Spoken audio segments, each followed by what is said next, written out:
Seguí a la Radio de las Madres por YouTube. Activá las notificaciones, dale like y suscríbete a nuestro canal. Somos Radio AM530. Construimos comunidad. Buscamos la verdad siempre.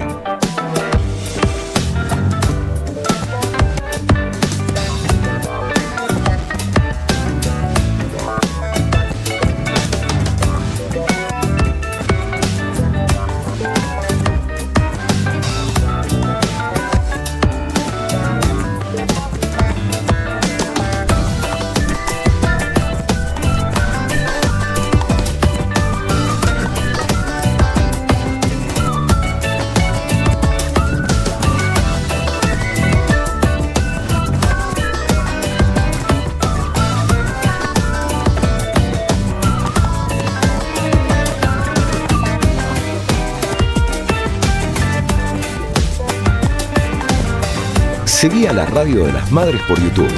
Activá las notificaciones, dale like y suscríbete a nuestro canal. Somos Radio AM530. ¿Qué tal? ¿Cómo andan? ¿Qué dicen? Muy pero muy buenas tardes. Aquí estamos arrancando. Que vuelvan las ideas. 4:06 de esta tarde de miércoles. Jornada de miércoles, mitad de semana. Hasta las 6 compartimos lindas historias. ¿Qué dicen? ¿Cómo va la barra? ¿Qué haces, Luis Pablo? ¿Qué haces, Pablo? ¿Todo bien? ¿Todo tranqui vos? Bien, bien. Muy bueno, me alegro mucho. Hola, Néstor. Hola, Pablo, equipo, ¿cómo andan? Algo formal, ¿no? Sí. Muy bien. Formarle el... No, pusiste Hola, como... ¿qué tal? ¿Cómo sí, le va? sí. Muy bien. ¿Qué haces, Radiche? Hizo por mí la formalidad porque yo estoy a punto de estornudar. Ah, te estaba Así que cubriendo. Me robó, sí, me No, pero cubre. espera, hacemos silencio para que estornudes. No va a salir. Muy bien. Porque hay un decir, ¿viste? Sí, en cuanto decís estoy por estornudar, ya no vas a estornudar y te queda acá. Y que al aire no te sucede, no te pasa. Mentira, a mí me sucede. ¿Sí? ¿Al Porque aire estoy tan estornudás? en familia que me sucede. Ah, Sí, bueno, soy muy puede ser. relajada. Puede ser. Eso me Sí. gusta. Está bien. Bueno. Che, hay que felicitar al maligno. Qué bien el maligno. Muy yo iba a bien. decir, Qué lindo, bien el maligno. Qué gran apodo el maligno. Sí. Me da un poco de miedo averiguar por qué le dicen No, el dicen maligno. que es por su sentido del humor. Tiene ¿Sí? humor negro. Es, claro. Aguante el maligno. Que es bravón. Y su actitud con la bicicleta, pero me parece que debe ser jodido en las bromas. Sí, debe ser bromas pesado. jodidas. El tipo, 29 años, nació en Bolivia. Nace en Bolivia, padre, madre argentino, estaba laburando allá. Y bueno, crece en Córdoba. Hay una reseña no sé si en el diario La Nación o en algún lugar, bueno, pero sale ya en bastantes lugares.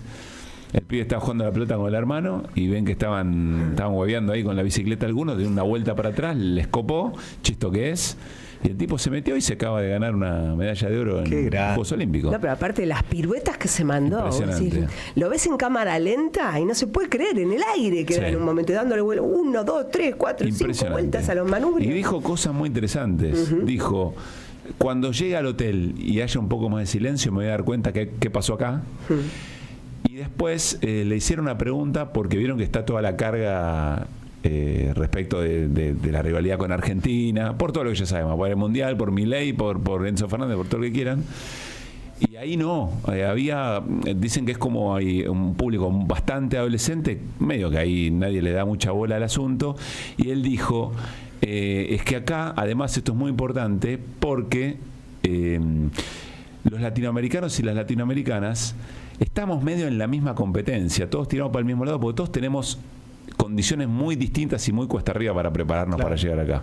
Y en un deporte que tiene mucho de callejero, además, ¿no? Claro. Como el cierto. skate. Como Hay el algo skate, ahí, tal cual. Hay una hermosura lo que está pasando ahí con esta inclusión también del skate Sí. en el... BMX Freestyle. Sí, Sí. me encantó. Es el deporte, Pablo. El juego olímpico. Es un juego olímpico. sí. Además, Pensar bueno, que mi mayor proeza, perdón, Néstor, era lograr colear con la bicicleta, ¿no? Ir hasta la esquina a toda velocidad y colear era hermoso. yo nunca aprendí a andar en bici sin las dos manos, por ejemplo. Ay, No pensé te que iba a puedo decir creer. sin las dos rueditas. No, eso es más De difícil. hecho, eso es más difícil. vino Intenté, pero Néstor con su bicicleta. Intenté y no, nunca pude. Mira, no es ¿Ustedes tan saben difícil. andar sin manos? Sí, no, Néstor. yo no. ¿Sin manos? No, Hay a bicis, esa edad no. hay bicis más firmes que otras, pero sí. No, lo que iba a decir que además tiene, me parece, no sé si ya se dijo, un mérito mayor porque Francia es un país súper amante de las bicicletas. Está la famosa Tour de France. Claro. Claro. Y es un deporte súper popular allá. Entonces ganar una medalla de oro en Francia para un argentino Para meter otra vez la cuña con los franceses. Quiere arrastrar. Vos querés sacarla, yo la veo. Muy bien. Te llegó el telegrama, ¿no? Que el viernes conducís con Juan Carlos Junio. No me llegó. Sí. Pensé que era Heller Caruso, me dijeron. Es junio Restivo. Toca 4 de la tarde. Dijeron, ¿no? Sí, dijeron. Sí. Está publicado en el boletín oficial. Yo lo leí. Bueno, mucha alegría. Es muy hermoso ver, estaba viendo el equipo ayer italiano de gimnasia artística femenino, que se mete en el podio, gana medalla por primera vez en muchísimo tiempo, no me acuerdo si 19, si 20 años o desde cuándo. Mucha emoción cuando saben que ganan alguna medalla. Creo que dan terceras las italianas, primero Estados Unidos y bueno, por ahí, no me acuerdo después. Esa emoción de haber ganado una medalla, y más cuando es así más colectivo, más allá que la expresión es un equipo de gimnasia artística, aunque compiten individualmente, es muy emocionante. Se ponen en juego sinceramente otros valores. A Simone, ¿no? Se me va siempre. ¿Bolívar? No. Bale. Ese es mi gato, Simone Bale. Gracias. Pero es Simón, ¿no? Simone Bale. Impresionante la historia de esa piba, las cosas que hace. Vieron que hay piruetas que llevan su nombre. No sé de quién están hablando. Una gimnasta artística estadounidense. Que hay piruetas que llevan su nombre porque nadie más las puede hacer. ¿Dijimos bien? Sí, no sé si estamos hablando viste, de la misma sí. persona. Voy a googlear, voy a hacer bueno. Ustedes sigan hablando como que yo no pasa sabía nada. dónde quería llegar. No, lo que sí me gusta es esta que se ganó 5 medallas de oro, ya, que va como loca. Simone Biles. Simone Biles. Gracias, Luis. Gracias. Perdón. Estábamos bien. Sepan disculpa la pronunciación. Es esta gimnasta, Sí. que es un animal, en el mejor de los sentidos. Gimnasta, sí. Te buscan en la ventana para avisarte. Muy bien. Muy bien. Bueno, impresionante la historia de esa piba. Sí. Con una historia personal muy, pero muy difícil. Seguramente ya la conocen mucho más la audiencia que nosotros, que nos vamos arrimando de tanto en tanto estas historias. Pero que me sorprendió eso, tiene piruetas que solamente ella la puede hacer y llevan su nombre. Hermoso. La Simone Biles 1, 2 y 3, ponele.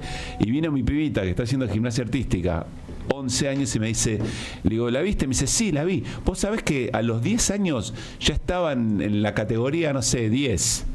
Y mis amigas que tienen 14 están en la 3 o están en la 4. Bueno, y conmueven porque son historias de mucho esfuerzo personal, de mucho sacrificio, pero además está lo colectivo, no está solamente lo individual. Bueno, el sentir de los Juegos Olímpicos que de a poco nos vamos embanderando, y sobre todo cuando son esas jornadas ya de medalla. Bueno, 4 de la tarde, 12 minutos, muchas historias. Parte Diana Mondino hacia la OEA a representar a la Argentina en una reunión especial. Néstor, corregime, la OEA ya dijo que las elecciones en Venezuela no es solo fraude, ya es todas las cosas malas que puedan ocurrir y que haya hecho el gobierno de Maduro, las ha hecho. Venezuela no es parte de la OEA, pero después está la palabra de AMLO diciendo que la OEA en realidad es una representación facciosa de algunos sectores de poder. Pero ¿en qué momento está Venezuela, Néstor? Bueno, sigue por supuesto la crisis abierta con la discusión sobre el resultado electoral. Ayer hubo y siguen en las calles movilizándose tanto las fuerzas del chavismo, las que respaldan al presidente Maduro, como las que respaldan a la oposición, con Edmundo González Urrutia, el candidato vencido, y su ideólogo, ¿no? Corina Machado. Según algunas ONG, ya hubo 11 muertos. El gobierno no ha dado cifras oficiales, en todo caso creo que dijo 1 o 2 muertos, sí muchos detenidos, cerca de 800 por vandalismo, por destrozos. Y respecto del tema del sí o no de fraude, bueno, la militancia permanente del gobierno Milei, que es la cabeza de playa de esta ofensiva de la derecha, más allá de lo que haya pasado en Venezuela, antichavista y antigobiernos populares o procesos similares a los que vive Venezuela, impulsando a una OEA que ha perdido todo prestigio hace rato. Lamentablemente todas esas iniciativas que en su momento habían pensado varios gobiernos latinoamericanos de reemplazarla o de tener alguna, o de expulsar a Luis Almagro y demás, eso fue quedando en el camino. Pero la OEA, recordemos, no es la misma institución que frente a otros hechos comprobadamente fraudulentos, por ejemplo, el que evitó que Andrés Manuel López Obrador fuera presidente mucho antes, no abrió la boca. Hoy leía un tuit de un diputado del Parlasur paraguayo, Canese, un hombre de Fuerzas Populares, diciendo las denuncias que se habían hecho en la última elección paraguaya, en la que volvió a ganar el Partido Colorado. Nadie le dio ni 5 de bola. Y así podemos hablar, Celaya derrocado en Honduras, Castillo más recientemente en Perú. La OEA no habla nada, pero con Venezuela la tienen cruzada. Y el gobierno de Milei es un abanderado de esa intencionalidad de la derecha continental de sacar a como dé lugar a Maduro del gobierno y el chavismo del gobierno. Así que bueno, las cosas están así, con movilización, con denuncias. Hubo una declaración importante del centro Carter, reconociendo que no fue para nada democrática la elección. Se esperaba mucho esa declaración, porque si bien es un centro de estudios estadounidense, es bastante respetado y es uno de los observadores extranjeros importantes que fue. El otro muy importante es Naciones Unidas, que hasta ahora, hasta donde entiendo, no explicó. Y bueno, y ahí está la discusión. Un detalle, Néstor, que grabada, me llamó la ¿no? atención, a ver qué pensás vos en relación a ese comunicado. Se detiene en lo que fue la gestión de la elección, digamos, todo el armado de la elección, y no tanto en el resultado. No dice acá hubo fraude, sino que cuestiona el tema de los cuartos oscuros, la cantidad de lugares para ir a votar. Sí, etcétera. no habla, es cierto, no habla del resultado final, sino de cómo se fue dando el proceso de votación, que ellos dicen que no fue del todo transparente, no del todo democrático. Pero es cierto que sobre el resultado en sí, la verdad que no hay todavía datos duros, como sí dice tener, por ejemplo, la oposición, que no sé dónde lo saca, que la diferencia fue abismal en favor de ellos. Ahora vamos a escuchar algunas voces de Venezuela y al propio Nicolás Maduro en las últimas horas. Ustedes saben, estamos viviendo una situación muy compleja, muy difícil, con la Universidad Nacional Madre de Plaza de Mayo, por una intervención del gobierno de Javier Milei a través del Ministerio de Capital Humano, que conduce Sandra Petovelo en su correspondiente Secretaría de Educación. Está en línea Gustavo Pons, vicerrector de la Universidad Nacional Madre de Plaza de Mayo. Gustavo, ¿cómo estás? Pablo Caruso y todo el equipo de Que Vuelvan, te saludamos aquí en Somos Radio, en la Radio Las Madres. ¿Cómo va? Hola Pablo, hola chicos, ¿qué tal? ¿Cómo están? Bien, estamos bien, preocupados, con ganas de saber, y me imagino a nuestra audiencia también, y por supuesto la comunidad universitaria. Desde ya, ¿qué es lo que está pasando? ¿Cuál es la situación al momento? Bueno, la verdad que ustedes le han venido dando un seguimiento tremendo al asunto, así que podemos ir, digamos, directamente a las últimas novedades. Como bien saben, el Ministerio de Capital Humano, a cargo de Sandra Petovelo, dispuso en una nueva embestida contra la universidad la designación de un interventor, sí, y en tanto disfrazado de rector organizador, pero avasallando la autonomía universitaria que se supo ganar, como bien se sabe, no ya en un acto y en una asamblea, sino en 2 asambleas universitarias, que la última de ellas, del 5 de marzo, que designó a Cristina Camaño como rectora de la universidad. Ese es el proceso de cada universidad, en la autonomía ganada en tanto tiempo, para designar autoridades, ¿no? Tal cual, digo, reunión de claustros, digamos. Es una conquista, digamos, es un derecho humano a la educación superior, a la participación de los claustros, ¿no? De estudiantes, docentes, no docentes, graduados en la vida política de las universidades como garantía absoluta digamos, del progreso, de la capacidad de gestionar independientemente de la persona a cargo del Poder Ejecutivo. Entonces, claro, el Poder Ejecutivo, ¿sí?, cuando quiere llevar a medidas en contra de derechos humanos, de derechos en general, suele intentar debilitar esta autonomía que percibe como una enemiga, ¿no? Y este gobierno ha sido muy claro en sus mensajes respecto a lo público, respecto a las universidades, respecto a las nuevas universidades, que no es el caso de la Universidad de las Madres, que como sabemos fue creada por las madres en el año 2000, que fue convertida en instituto en el 2014, que pervive con 2.300 estudiantes, con sus 240 docentes, ¿no?, con 60 no docentes, que continúa esa trayectoria ya como universidad nacional creada en el 2003. Entonces, en este nuevo ataque se designa esta intervención ilegítima por parte del Poder Ejecutivo, y en el día de hoy nos han informado incluso que se han acercado a la universidad La verdad es que no he podido tener contacto directo con la situación, con el interventor Eduardo Mauricio, pero en cuanto lo tengamos, las autoridades, ya sea el Consejo Superior, ya sea desde Rectorado, vamos a explicar una y mil veces que esta universidad ya tiene autoridades que han sido designadas en el marco de la autonomía universitaria. Recordame, Gustavo, perdón, ¿quién es Eduardo Mauricio?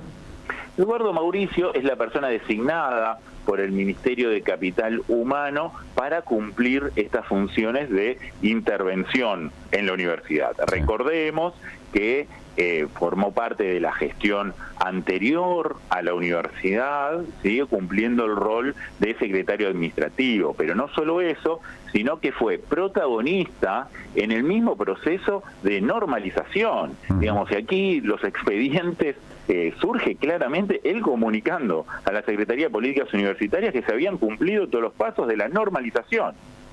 Y ahora nos encontramos con una resolución donde designa a ese mismo funcionario desconociendo la autonomía en la cual él contribuyó a generar. O sea, realmente la comunidad resulta indignada, las organizaciones, los organismos de derechos humanos, las universidades, tanto a nivel local como internacional, no continúan de hacernos llegar el apoyo incondicional y sobre todo la profunda preocupación por esta embestida que digamos que se vive como un ataque al sistema universitario todo. ¿Qué tal, Gustavo? Luis Pablo Giniger te saluda. Quiero preguntarte, además, para aclararnos a nosotros y a la audiencia, ¿es la única universidad con la cual se avanzó en un proceso de intervención? Digo porque la Universidad Madres de Plaza de Mayo fue aprobada como tal junto con otras universidades y sin embargo a las otras no se las cuestionó, ¿verdad? Efectivamente, es tal como lo indicás. Hubo alguna experiencia de intervención allá por diciembre en San Luis, ¿sí? No una universidad provincial, pero digamos, ya se comenzaron a vivir estos signos, ¿sí? O estas estrategias, ¿sí? Que no nos sorprenden. Teníamos creadas 5 universidades, recordemos. Una de ellas es Río Tercero, ¿sí? Delta, Pilar, Ezeiza.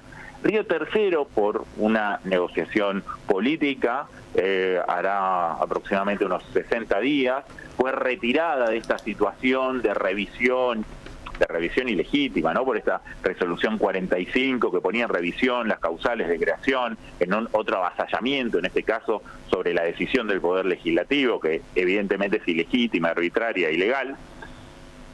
Pero no han avanzado, no han dado ese paso de la intervención. Obviamente la han desfinanciado, se han removido a sus autoridades, muchas de esas también designadas en ejercicio de la autonomía universitaria. Claro, y de hecho, tan así que Universidad de Delta y Universidad de Pilar se presentaron ante la justicia y ha sido el Tribunal de Campana, por ejemplo, en una sentencia de primera instancia en un proceso de amparo, la que ha declarado la inconstitucionalidad de aquella resolución madre. Resolución madre, esta 45, que engarza a esta designación como interventor de Mauricio. Con lo cual, en la justicia existen precedentes, sabemos que es un terreno complejo, en particular el del contencioso administrativo. Ya ustedes han dado cuenta de, digamos, las actividades en este fuero respecto al rechazo de la medida cautelar solicitada por la universidad para el envío de fondos, en cabeza del juez Caizás, que en una sentencia express de 24 horas y luego de una selección, un proceso de forum shopping para que cayera ahí, dilató la posibilidad que hoy cuente la universidad con el presupuesto y pueda pagar a sus trabajadoras y trabajadores los 7 meses de salario que se adeudan. Entonces, volvemos a ese terreno que es donde también tenemos que dar la disputa, pero no va a ser el único. Bueno, eso te iba a preguntar, Gustavo, ¿cuáles son los pasos a seguir de parte de la universidad y cómo convocar no únicamente a la comunidad universitaria de la misma Universidad de las Madres, sino en general, ¿no? A la comunidad universitaria en general y a la sociedad en particular? Es muy buena tu pregunta, como para poder pasar en claro estas ideas. La resolución de Petovelo que ordena la intervención no se encuentra firme. sido cuestionada judicialmente, ¿sí? No tiene firmeza, digo, como primer punto trascendente, ¿sí? Y se continuarán desplegando todas las estrategias judiciales que sean necesarias, ¿sí? Ahí hay un campo de disputa. Por otro lado, obviamente, hacemos un llamamiento a nuestra comunidad universitaria a estar abroquelada dentro de sus organizaciones, dentro de su claustro, para seguir dando vida y defensa a la autonomía universitaria, ¿sí? En defensa de esta situación, para poder dar cuenta, ¿sí? de este grado de autonomía que se alcanzó y que no se va a abandonar. Y respecto a la sociedad en general, nuevamente pedir que nos estén cerca, que nos puedan acompañar en este momento duro, crítico, ¿no? Como siempre suele decir Cristina Camaño, ¿no? Las madres tenían como 3 grandes proyectos o sueños que fueron construyendo a partir de la búsqueda con vida de sus hijos, fue desgranando en otros 3 grandes proyectos. Uno era la universidad, para volver a encarnar, ¿sí? El sueño, el proyecto de sus propios hijos. La radio, que es justamente el espacio donde nos estamos comunicando y se está difundiendo esto, donde quizás otros medios no reciben, ¿sí? Y obviamente el ECUNI y lo que es la creación artística y cultural.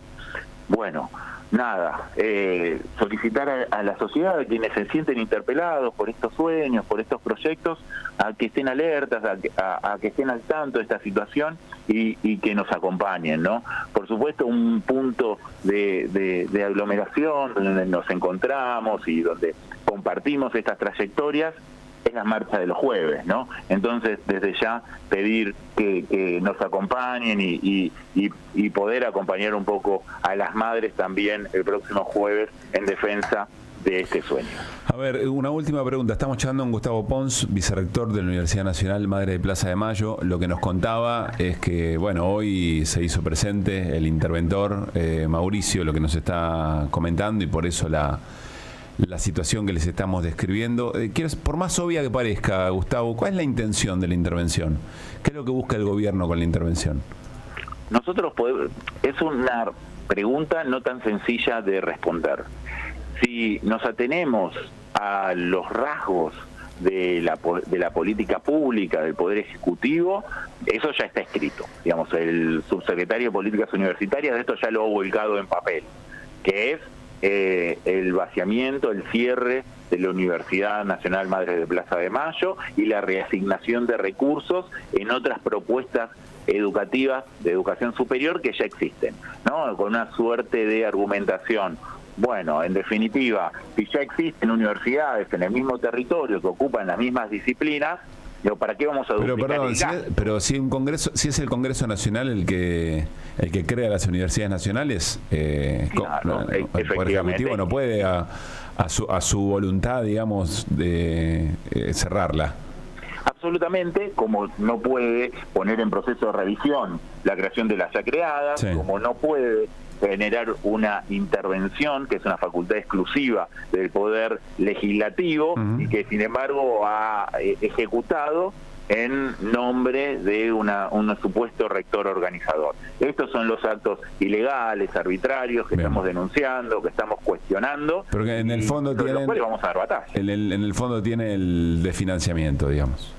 En el fondo tiene el financiamiento como una herramienta más para este disciplinamiento, para este objetivo, ¿no? Que en definitiva tiene que ver, insisto, con la destrucción de lo público, con el descreimiento de las universidades como derecho humano, ¿sí? Como el derecho de acceso a la educación superior, la idea de mucho menos que proliferen estas propuestas y que lleguen a todo el territorio, y cuanto más contra las políticas de memoria, verdad y justicia, claro, que ha mostrado desde el primer día esta gestión, incluso antes, porque recordemos que la universidad ha sido víctima de los ataques aún en tiempos de campaña por este gobierno, ¿sí?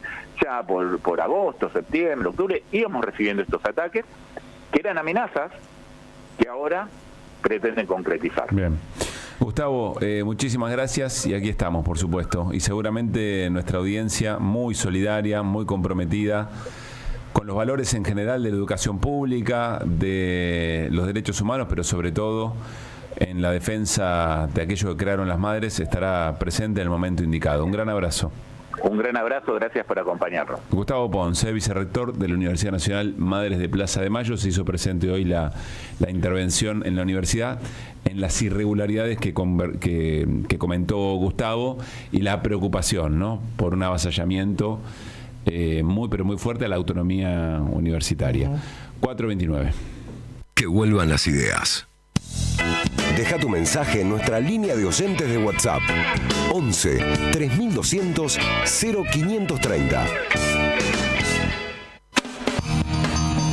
Somos Radio AM530. La provincia de Buenos Aires amplía la cobertura de la tarifa social ante los aumentos impulsados por el gobierno nacional. Es automática para hogares con ingresos menores a 870.000 pesos. Seguimos garantizando un servicio esencial a más bonaerenses. Gobierno de la provincia de Buenos Aires. Un nuevo capítulo en el corazón de la Patagonia. Invertí en Trubay Hilton Bariloche, un nuevo desarrollo de Argenway. Conoce más sobre real estate turístico ingresando a argenway.com. Alimentos cooperativos, producción y comercialización de productos cooperativos y de agricultura familiar. Envíos a todo el país. Por pedido, envía tu mensaje al 11 34 31 2928. Seguinos en Instagram como @alimentoscooperativos.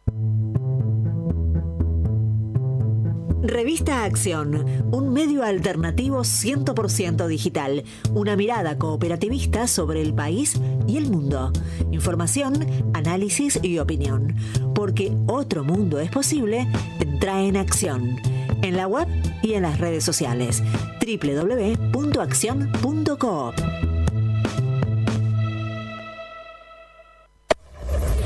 AM530 Somos Radio. Buscamos la verdad siempre, siempre, siempre. Que vuelvan las ideas. Hasta las 18. Ideas que regresan en el magazine informativo de la 530. Que vuelvan las ideas. Que vuelvan las ideas. Que vuelvan.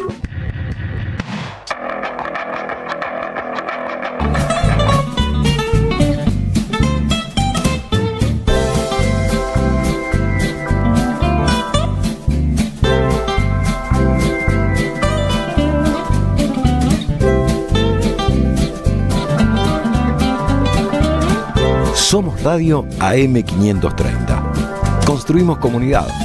Buscamos la verdad siempre.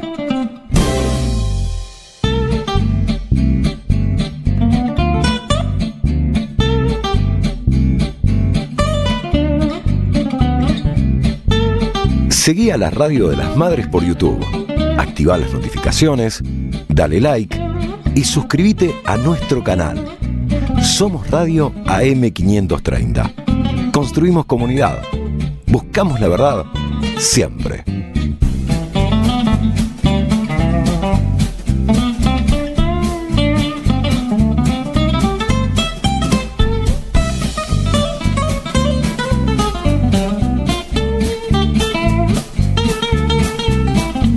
Seguí a la Radio de las Madres por YouTube. Activala y suscríbete a nuestro canal. 4:33 minutos, suena Woz. Musicaliza Luis Pablo Ginger, como siempre, este programa. Para lo que resta del miércoles, mayormente nublado. Máxima 18 hemos tenido. Mañana máxima 23, mínima 15. También cielo mayormente nublado. Viernes se mantienen los 26 de máxima y la mínima 19, pero se levanta viento. Te calmás, Charlie, no. Te calmás, de ansioso, se te fue el día, tenés un dedo ansioso. Un dedo ansioso tiene. Se levanta viento y eso disipa un poquito la tormenta, así que no hay pronóstico de lluvias para viernes por la mañana, les habíamos comentado ayer. ¿El sábado tampoco? Pero se mantiene, sí, los 26 grados. El sábado por la mañana, sí, alguna tormenta aislada. durante la mañana. Bueno, 4:33. Radiche, ¿qué nos contás? Bueno, algunas novedades respecto, o repercusiones un poco respecto de lo que veníamos hablando estos días en materia de cine argentino. Estamos hablando de, un decreto que por un lado causó impacto negativo desde ya en la comunidad audiovisual argentina, porque estamos hablando, repito una vez más, de retirar o poner a apretar muchísimo, reducir muchísimo el porcentaje que va para subsidiar o fomentar las películas argentinas. A su vez, también la reducción de la cuota de pantalla, esto es sostener en las carteleras la posibilidad de que haya una salita para el cine argentino, ¿no? En el medio de todo lo que es el pulpo de lo que, sobre todo el cine que llega desde Hollywood. Bueno, y además la media de permanencia. Todo esto en el medio se empaña un poco a la media de permanencia es cuánto tiempo se sostiene. ¿Cuánto tiempo tiene que vos tenés que sostener una película en cuanto a una cantidad de espectadores para que pueda pasar una semana más? Para pasar después de los primeros 7 días a quedarse en esa sala que supimos conseguir. Digo esto porque hay repercusiones de todo tipo. Por un lado, desde ya, repito, las del cineasta Goyo Anchú, quien señaló que fue víctima de censura en el ámbito en que trabaja, en un espacio cultural que depende del gobierno nacional, y con este código de censura que, bueno, un poco de lo que dice Goyo es que hay muy poca gente que se anima a contar lo que está ocurriendo en no de un modo oficial, quizás, no de un modo exprofeso, en lo que tiene que ver con decir está prohibido hacer tal cosa, pero bueno, está prohibido. Finalmente te encontrás con que no va a haber financiamiento para, en este caso señalaba la falta de lugar que se le da a las películas o a las historias con temática LGBTIQ+.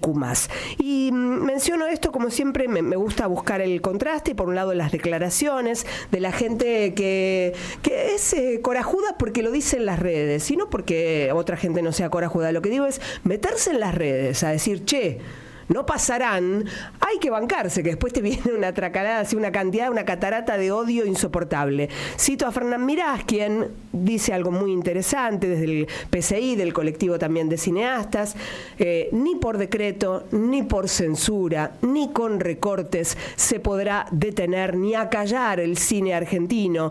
Es así un poco lo que está ocurriendo, ¿no? Muchas voces de la industria, de la parte artística, de los hacedores, que salen a defender la comunidad audiovisual, salen a decir: no puede ser que de un día para el otro dejemos de tener una identidad y una soberanía cultural.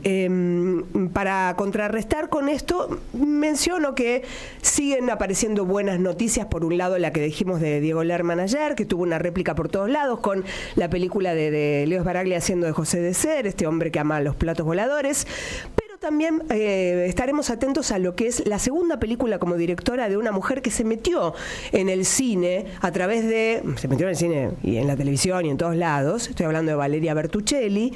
Claro, repetimos ahí como loros, es el gachu pachu, gachipachi, todo humor argentino, argentino, sí, es de acá.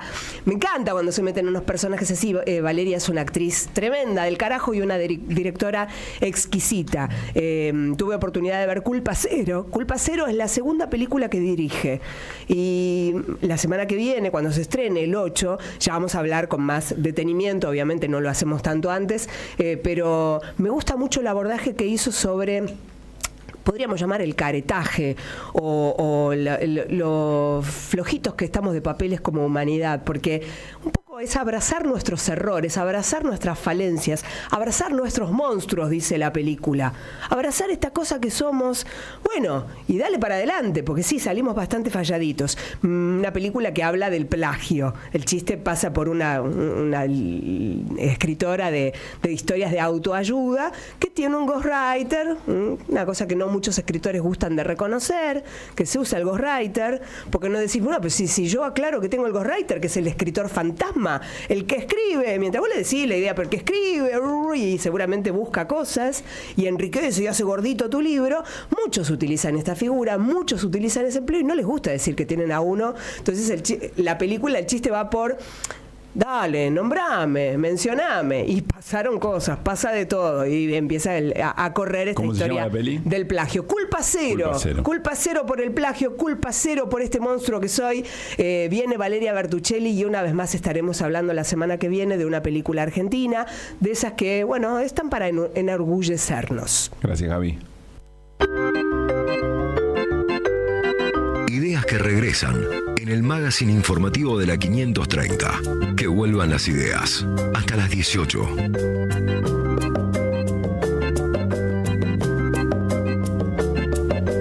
.39, a ver, algunas novedades vinculadas a Venezuela, pero cómo va rebotando en la política local, Luispa. Sí, porque acaba de publicarse un comunicado del bloque de diputados y diputadas nacionales de Unión por la Patria. Hago esta aclaración, no es de Unión por la Patria, sino que es del bloque de diputados y diputadas de esa fuerza política, que dice así, bueno, el bloque considera imprescindible la publicación de las actas de las elecciones en Venezuela y aboga por la reconstrucción del diálogo político y la plena vigencia del Estado de Derecho. En ese sentido, el presidente Maduro es el responsable de garantizar que el escrutinio sea transparente, con el correspondiente conteo de votos y exhibición de las actas ante veedores de fuerzas políticas nacionales e internacionales, como paso indispensable para disipar cualquier cuestionamiento sobre el resultado de la elección. Ante la escalada de violencia, hacemos un llamado a favor de la paz, la concordia y una solución pacífica a este conflicto persistente. Es necesario detener el enfrentamiento entre venezolanos que solo destruye y trae muerte. En ese sentido, exhortamos a las autoridades venezolanas a que las actuaciones de las Fuerzas Armadas y de Seguridad se realicen de acuerdo a los estándares del derecho internacional, un señalamiento de lo que está ocurriendo ahora allí en Venezuela, ¿no? Es imprescindible recrear el diálogo con todas las fuerzas políticas para hacer sustentable el principio democrático de la voluntad popular, sea cual fuere el resultado. Y va terminando, quienes busquen genuinamente la paz deben contribuir al encuentro entre los venezolanos. Creemos que el diálogo es el único vehículo para resolver controversias, tal como lo estipulan los tratados internacionales. Señalamos el valor de respetar y salvaguardar las instalaciones de la sede diplomática argentina, tal como lo contempla el artículo 22 de la Convención de Viena. Asimismo, ponemos a disposición la diplomacia parlamentaria para hacer un aporte al restablecimiento del diálogo político. Y ahora sí termina. Finalmente, reafirmamos nuestro compromiso con una América Latina democrática, libre de bloqueos y en paz. Bueno, también se conoció un comunicado del Frente Renovador, cuyo principal referente es Sergio Massa, el ex candidato a presidente, quien fuera candidato a presidente en contra de Javier Milei, con una suerte de alianza muy importante entre distintos espacios que no venían trabajando de la misma manera y no tenían las mismas miradas en términos históricos de una enorme cantidad de cosas en el pasado reciente de la Argentina. Comunicado del Frente Renovador sobre las elecciones en Venezuela. Como hace 10 años sostenemos la misma posición. En consonancia con la posición histórica que ha tenido este espacio, instamos al gobierno de Venezuela a que haga públicas de inmediato las actas detalladas de la votación en la que, de manera irregular y sin mostrar ninguna evidencia que lo respaldara, se anunció el triunfo de Nicolás Maduro como presidente. Es imperativo que el pueblo venezolano tenga acceso a una verificación clara y precisa de los resultados electorales, es decir, plantea lo mismo, que aparezcan las actas, pero le agrega un elemento más. Hasta acá todo irregular, dice el Frente Renovador, y yo creo que acá viene la mirada distinta respecto de... Hay un matiz, ¿no? En el comunicado de los legisladores de Unión por la Patria se parece más bien, digamos, a la postura, por ejemplo, del presidente Lula, claro, a lo que plantea el presidente Andrés Manuel López Obrador, es decir, pedirle al gobierno venezolano, que vos lo explicabas ayer, Pablo, más allá de que la norma indica que hay un tiempo bastante largo para presentar las actas, que bueno, que para descomprimir esta situación se podría mostrar los papeles ahora. Sí. En el caso del comunicado del Frente Renovador utiliza la palabra irregularidad, que en el caso del documento de los legisladores de la Unión por la Patria no está. Y también podría, ya que se habla de irregularidades, también podríamos preguntarle a la oposición venezolana de dónde saca los datos que ellos dicen tener, porque ellos dicen tenemos estas actas, según nuestras actas ganamos por no sé cuánto por ciento, ya bajaron, porque eran el 80, ahora son el 67, pero en fin, no son creíbles tampoco. O sea, tiene que haber un organismo estatal oficial que las publique, es eso, como en cualquier otra elección. Bueno, hay un segundo párrafo en el comunicado del Frente Renovador que dice: Desde 2013, el líder de nuestro espacio, Sergio Massa, viene sosteniendo públicamente que un régimen que no respeta los derechos humanos, que detiene a los políticos opositores impidiéndoles presentarse a elecciones, que obstaculiza el trabajo libre de la prensa y reprime a los manifestantes, no puede ser considerado verdaderamente democrático. La libertad de expresión, el derecho a la protesta son derechos humanos esenciales que deben ser respetados en toda democracia. Más allá de nuestra coalición electoral, como fuerza política, nuestro líder ha mantenido esta posición pública y consistente a lo largo del tiempo, como se puede comprobar en los siguientes enlaces, y ofrece enlaces donde, claro, es muy difícil que sostenga otra cosa en una coyuntura electoral o política bien distinta, pero eventualmente reconoce que, bueno, Unión por la Patria es lo que tenga que decir. El Frente Renovador piensa esto, piensa en democracia no hay una verdadera, que en Venezuela no hay una verdadera democracia, y hace su posicionamiento. Creo que se vuelve sumamente interesante lo que el próximo sábado pueda decir, pueda narrar, pueda compartir como punto de vista Cristina Fernández de Kirchner. Sin duda. Es el sábado a las 12 del mediodía en la clausura del curso internacional Realidad Político y Electoral de América Latina. Me permitís decir, raro además el comunicado del Frente Renovador, ¿no? En su redacción, y esto de apelar a nuestro líder, ¿no? Como dijo nuestro líder, sí, un par de veces lo menciona, así, lo dice de esa manera, me resulta extraño. Pero es el líder del espacio, ¿por qué decís? Sí, no, es el líder del espacio, pero se refiere a como dijo nuestro líder, en lugar de ser un comunicado diciendo lo que piensa el Frente Renovador, una cita a un líder que está por encima. Bueno, me llama la atención, no me parece una redacción que se esté utilizando habitualmente acá en nuestro país. Por se puede leer como un énfasis en querer posicionar a Massa en una determinada postura a nivel continental.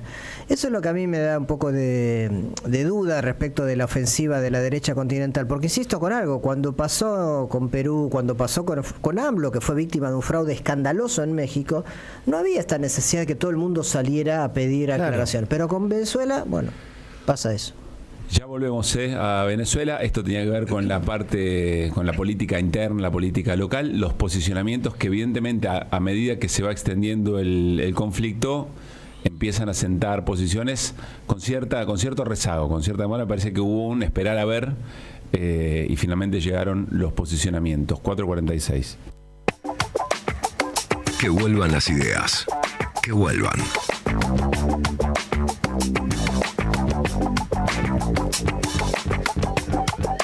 Está bien lo que dice Luis Pablo Giniger. Nos vamos de Venezuela, pero nos quedamos en el petróleo, o con el petróleo, si ustedes quieren, y sobre todo si es nuestro. ¿Venezuela es un país petrolero con las mayores reservas mundiales de petróleo? Sí, porque por eso tanto interés. Me parece un dato relevante.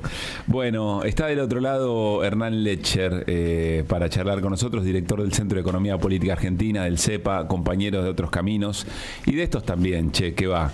Porque, bueno, ustedes saben, hoy habló Axel Kicillof en conferencia de prensa durante la mañana, cuestionó muy duramente la decisión del gobierno de trasladar a Bahía Blanca a Río Negro la construcción de una planta de gas natural licuado de YPF con la empresa malaya Petronas. Dijo Axel Kicillof, lo vamos a compartir en un ratito, es un capricho y una cuestión política arbitraria e ideológica del presidente. Y Hernán viene siguiendo estos temas desde hace mucho tiempo y conoce mucho, sobre todo el recorrido, es decir, cómo hemos llegado hasta acá. Interesante nos pareció la posibilidad de compartir con ustedes, con nuestra audiencia, su mirada. ¿Qué haces, Hernán? ¿Cómo te va? ¿Qué tal? Buenas tardes, ¿cómo va? Bien, aquí estoy yo, pero está Luis Pagini, Ernesto Restivo, Gaby Radiche, en Que Vuelvan las Ideas. Bueno, Hernán, a ver, tus primeras reflexiones cuando conociste la decisión de YPF y de Petronas. Bueno, la primera reflexión es, está claro que hay una decisión política de Milei de sancionar a la provincia de Buenos Aires y provocar una especie de discusión entre dos provincias respecto de quién se queda con el beneficio de semejante inversión, cuando en realidad no había razones para ello. Podemos discutir, sí, en términos técnicos, es mejor una zona u otra, podemos encontrar digamos cuestiones que avalen una provincia o la otra provincia. Ahora, queda claro que como se manejó el tema, hubo una decisión clara, en clave política, del gobierno de Milei, de sancionar a Axel Kicillof y a la provincia de Buenos Aires en particular. ¿Por qué? ¿Dónde lo ves eso? No, por cómo se suscitaron los hechos. De hecho, la compañía estatal había contratado una consultora, no se conoce básicamente el informe de la consultora, se iba a conocer a mediados de agosto, de repente se adelantó y un día un diario como La Nación sacó una serie de cuestiones anticipando que básicamente el directorio había votado eso, cuando no sabemos ni siquiera qué postura tuvieron cada uno de los directores, no se conoce obviamente el acta y demás, contradiciendo además una serie de cuestiones que a lo largo de la historia se venían debatiendo hacia adentro de lo que era el acuerdo Petronas-YPF. Me refiero en particular a la intención de ambas compañías, hasta hace muy poquitito, de que se instalara la planta en Bahía Blanca. Esto más allá de lo firmado o no firmado en el memorándum, que de hecho no estaba en ningún momento, porque en esa etapa, la verdad, o en las etapas previas no se había definido. La compañía malaya había demostrado interés en hacerlo en Bahía Blanca por diversas razones, ahora sí de índole técnico, que de repente volaron de un plumazo de la noche a la mañana con una decisión o con un anticipo de la decisión de lo que fue el directorio de YPF. A ver, te hago dos preguntas ahí que me parecen importantes y te seguimos escuchando en el relato. Sí. Primero, ¿la manera en que el presidente interviene en la decisión es a través del directorio de YPF? Sí. Bien. Cuando... ¿Quién designó al presidente de YPF? Bueno, el presidente. ¿Quiénes están sentados en las sillas del directorio? Sí. Entre otros, el jefe de gabinete y el vicejefe de gabinete, Guillermo Francos y Rolandi. Que por cierto, además, el segundo proviene de una empresa con intereses petroleros, PGT. Y el número uno viene de Techín. Sí. Y hay otro director que viene también de Techín que se llama Otino. Todo esto no se dice, pero la verdad, viste, los que decidieron son esta gente, no es... O sea, decide el gobierno y dos empresas muy importantes del poder económico en la Argentina, digamos. Sí, tienen intereses. Techín ha hecho los gasoductos, así que tiene intereses en ese negocio, pero también en el negocio de meterse en lo que es GNL, lo mismo que CGC. Sí, uno podría pensar que si tiene efectivamente intereses, tiene intereses económicos, pero es donde se cruzan con lo político, porque probablemente si le conviene más Bahía Blanca o le conviene más Punta Colorada en Río Negro, si fuera efectivamente razones estrictamente económicas o estrictamente de logística, quizá impera otra razón o otra lógica. Digo esto porque hoy Kicillof dijo con mucha claridad que él habló con Marín, con el titular de YPF, y que Marín le dijo no tiene nada que ver con el RIGI. No tiene que ver con eso. Sí. El comunicado conjunto dice que no tiene nada que ver con el RIGI. Arranca diciendo, el comunicado conjunto YPF Petronas, arranca diciendo, aunque la provincia de Buenos Aires se haga todos los mismos beneficios en positivo, se descarta el RIGI, lo descarta. Claro. En realidad, si nos ponemos un poquitito más técnicos, ni siquiera una discusión real, porque el RIGI, digamos, porque Petronas accedía, o este proyecto accedía al RIGI, en todo caso, en el orden nacional, con los beneficios nacionales, después tenía que discutir con la provincia o con las provincias las ventajas impositivas que tenía. De hecho, con Axel Kicillof lo vienen haciendo hace 2 años.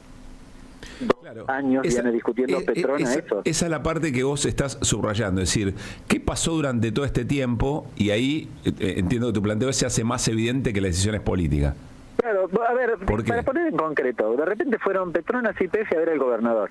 Le dijeron, nos interesa acá, le reservaron el lugar en terrenos de Bahía Blanca. Le dijeron a otros que querían invertir hoy, no vengan porque esto ya está reservado. Y de repente era un chiste, todavía no estaban definiendo nada. Claro. Eso pretenden hacernos creer. Y que el gobernador se durmió una siesta. ¿En serio? No tienen ningún asidero.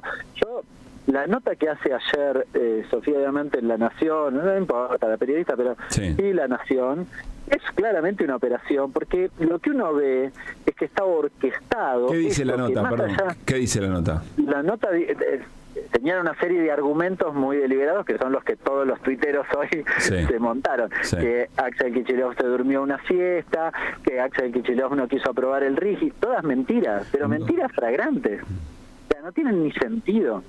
Más allá de la cuestión técnica, insisto, la cuestión técnica también nos podemos meter, y a mí, para mi forma de ver, tiene serias falencias, porque cuando vos evaluás las variables por las cuales tomó, en principio, por lo que sabemos del comunicado, porque el informe no está, intervino la consultora para determinar que Punta Colorada era mejor que Bahía Blanca, y son muy cuestionables.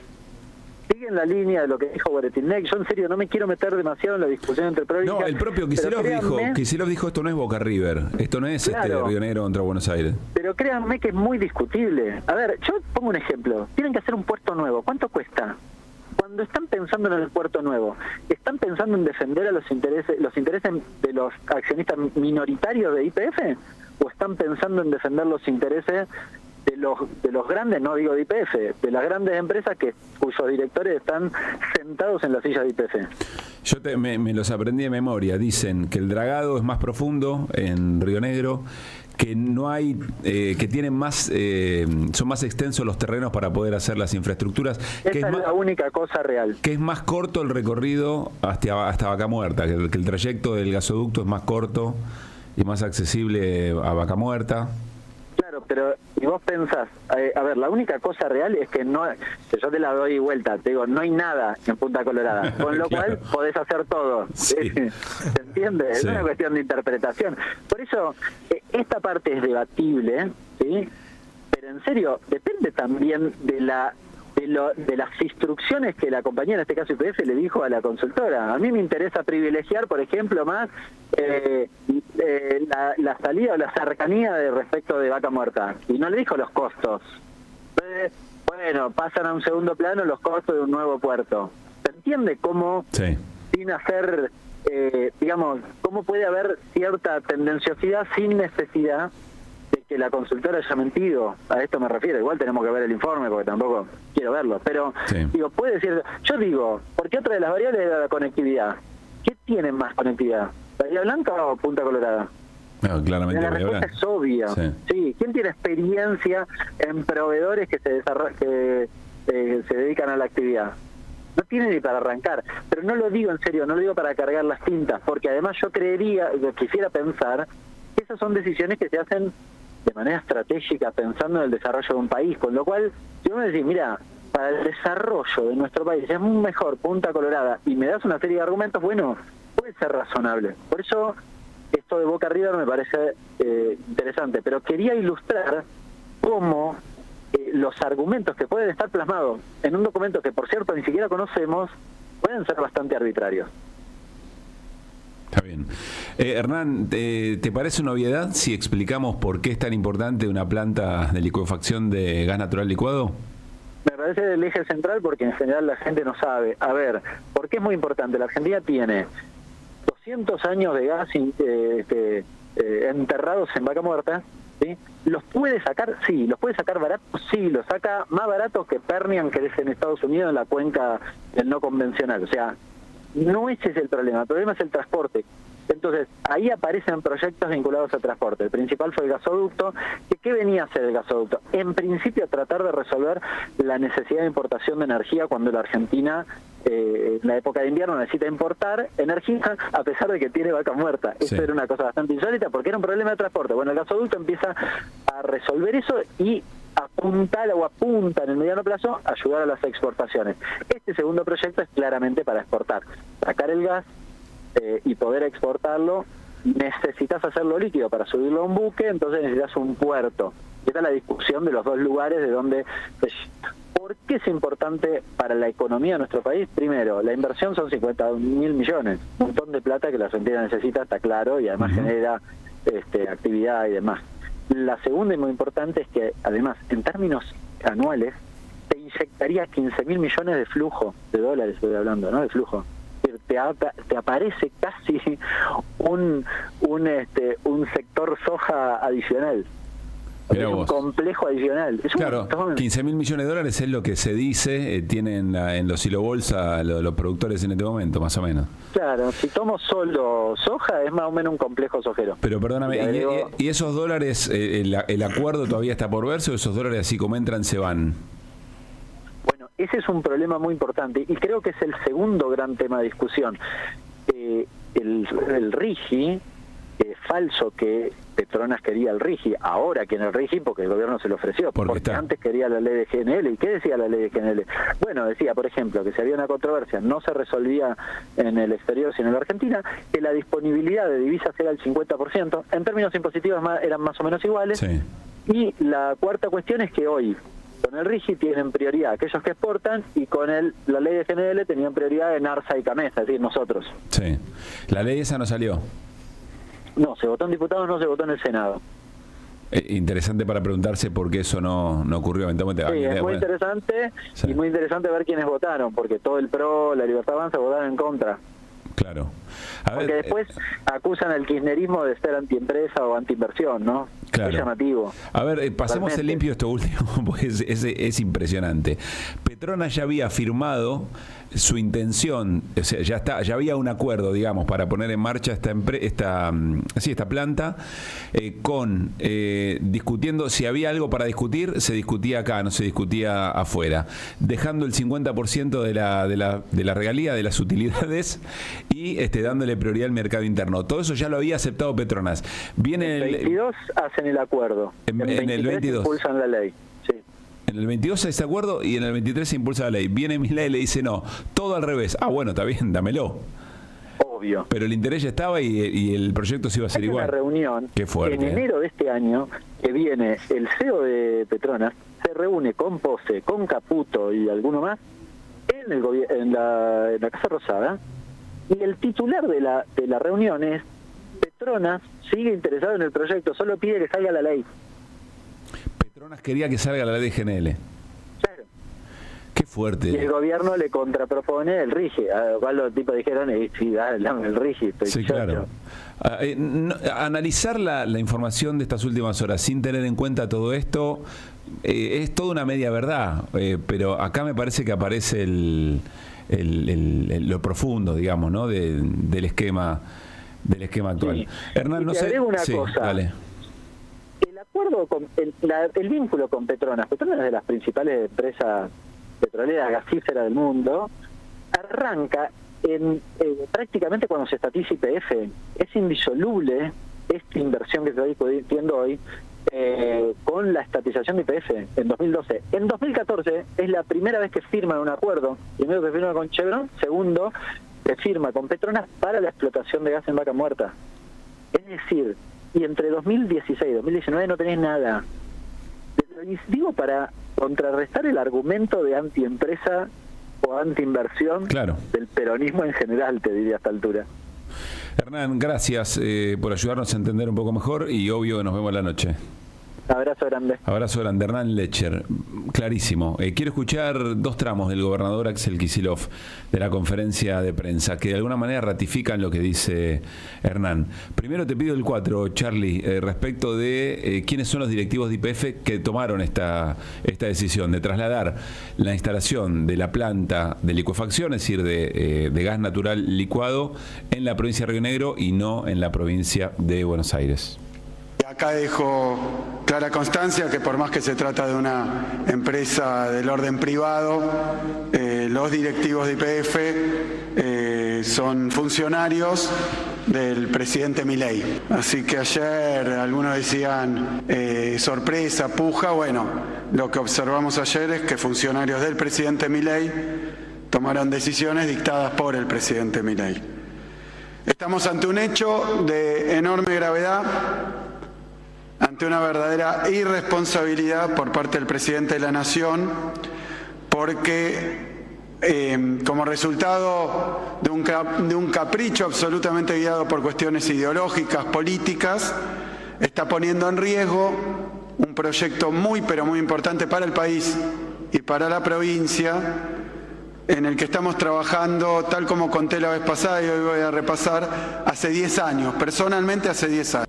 Hace 10 años trabajando, ratificando lo que decía Hernán, o Hernán explicando a qué se refería el propio gobernador, el tiempo que tiene de trabajo este tema y este proyecto. Y también habló Axel Kicillof respecto a las acusaciones de Javier Milei, porque Javier Milei dijo, no van a la provincia de Buenos Aires porque gobierna un comunista, porque gobierna un socialista. La explicación técnica que dio el presidente, una ideología que me atribuye. Es lo único que se escuchó decir, no va a la provincia de Buenos Aires porque el gobernador es socialista, comunista y vaya a saber cuántas cosas más. Esa sería la explicación de un presidente de la Nación sobre uno de los proyectos más importantes de la historia argentina. Es un delirio, y además caracterizarme a mí de comunista, de socialista, ya sabemos que el presidente usa estos adjetivos con cualquiera que no está de acuerdo con él, o aún si estaba de acuerdo hasta ayer, se enoja y los califica de esta manera, y al otro día los convierte en patriotas, o lo que sea. No tiene ningún sentido. Bien, allí estaba el gobernador Axel Kicillof. Veremos cómo sigue el tema. Muy interesante porque en esta discusión de fondo están las discusiones políticas detrás de la matriz productiva de un país como la Argentina, ¿no? Es muy impactante. Hay preguntas todavía para hacerse alrededor de por qué no salió en su momento y quiénes trabaron la ley de GNL, pero básicamente Petronas había aceptado, insisto con esto, muy fuerte, habían aceptado que si había algún diferendo se resolvía acá, no en tribunales internacionales que siempre le dan la zona a los privados y nunca al Estado argentino, como pasa ahora con YPF y tantas otras oportunidades. Que respecto a las regalías, el 50% se quedaba acá, no se la podían llevar toda. Y claro, finalmente se encontraron con un país que le dice, no, vamos a cambiar las reglas del juego. ¿Cómo? Dice Petronas. Sí, tranquilos, ahora se la van a poder llevar toda. Si hay que decidir a nivel internacional, deciden ustedes. Sí. Bueno, dice Petronas, sí. Claro, está bien. Y que ni se les ocurra pensar otra cosa, claro. Le dice, ¿no? Y finalmente tenía que ver con un tercer elemento que recién mencionaba Hernán Lecher y ahora se me escapó, pero que también era importante. Que la prioridad no era para exportar, que la prioridad era para el consumo, para el consumo interno de algo tan valioso que si no lo tenemos que salir a comprar barcos, como pasó en este invierno, en el comienzo del invierno, hay que salir a buscar barcos afuera y gastar $1 millonada para algo que tenemos acá a la vuelta en nuestro jardín, digamos, 5 y 5. En AM530 pasan muchas cosas. Y todo lo que pasa está en la red. Somos Radio AM530 en Twitter. Entérate de lo que pasa. AM530. Somos redes. Somos radio. Seguí a la Cámara de Diputados de la Provincia de Buenos Aires a través de sus redes sociales y entérate de todas las actividades legislativas en Instagram y Facebook como @diputadosBA y en Twitter como HCDiputadosBA.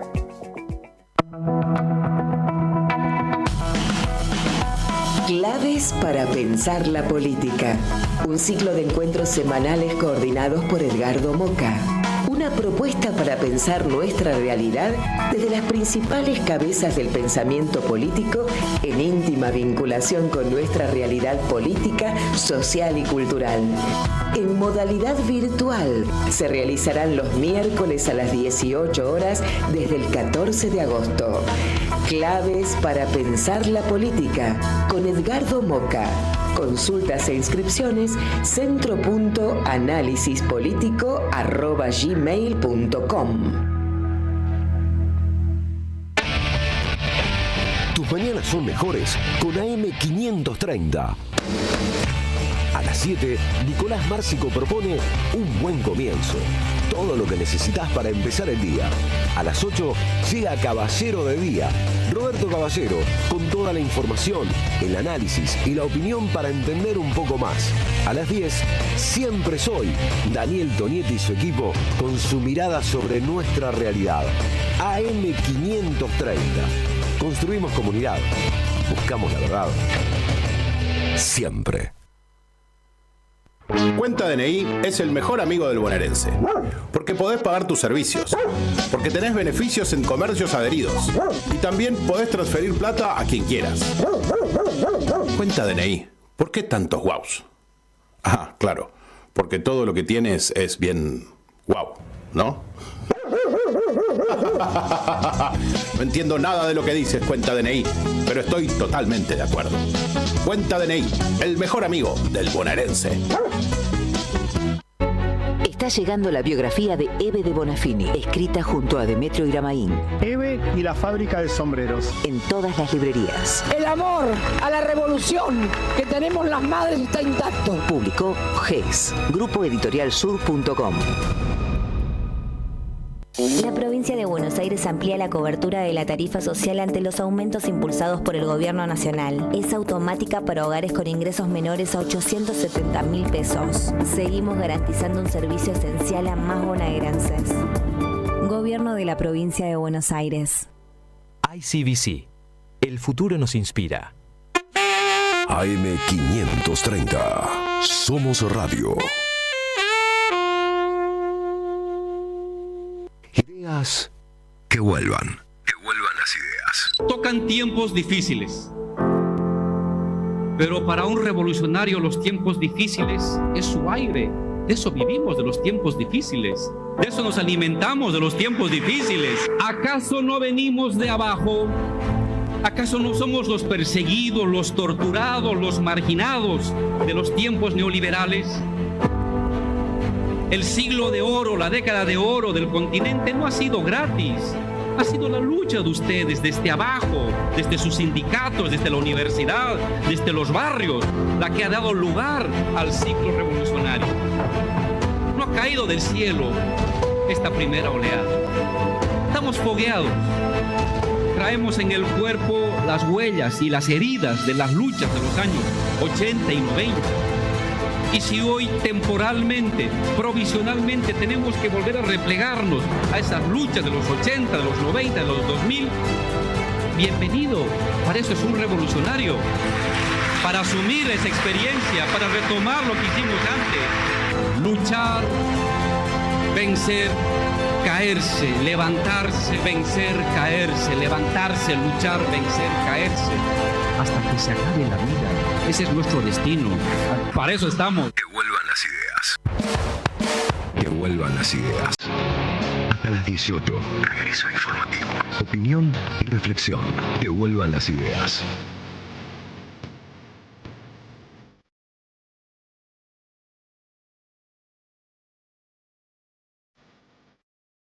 Que vuelvan.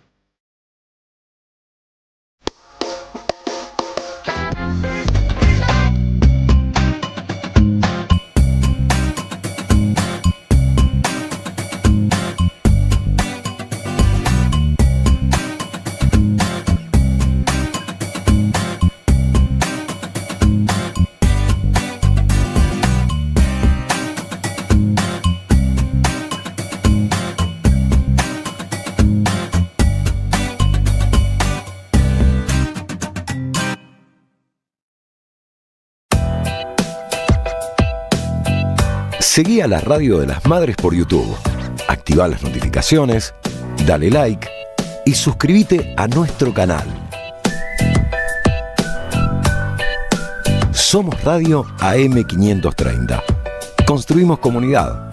Buscamos la verdad siempre.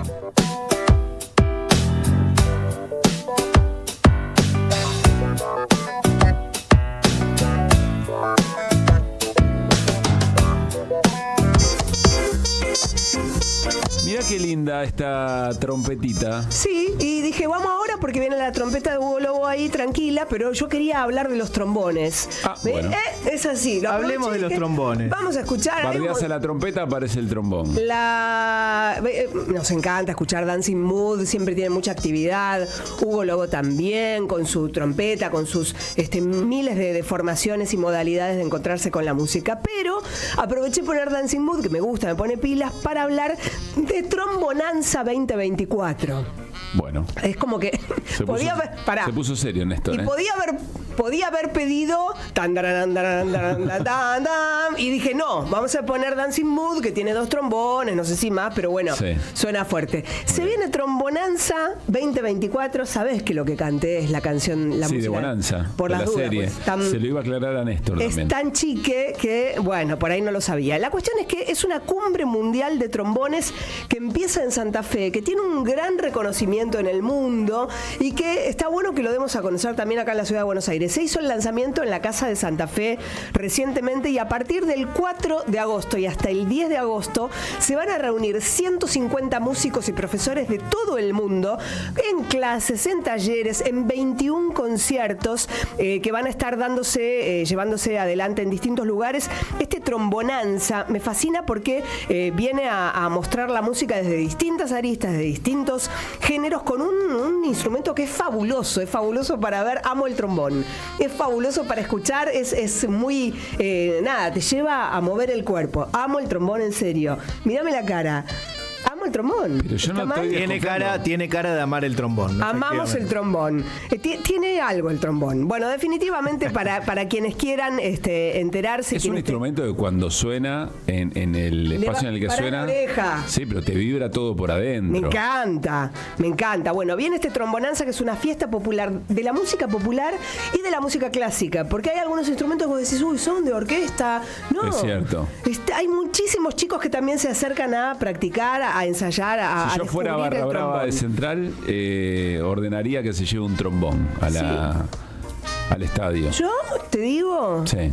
No sé, no me consta, pero por ejemplo la música de Dancing Mood suena en Atlanta, fuerte, como si fuera para avalancha. Que te cuento esto. Bueno, el domingo 4 va a haber actividades en la Sala Cultural de UPCN, también Paraninfo de la Universidad Nacional del Litoral. Hay muchas actividades en distintos lugares en Santa Fe y quería mencionar esto porque son muchos los músicos que vienen para abrazar un instrumento que no tiene tanta prensa. Cada cual con su trombón Cada cual con su trombón, por supuesto, y yo creo que pueden tener uno o dos, no sé con cuántos vienen, pero es un acontecimiento, es algo para destacar en esos instrumentos que están súper orgullosos.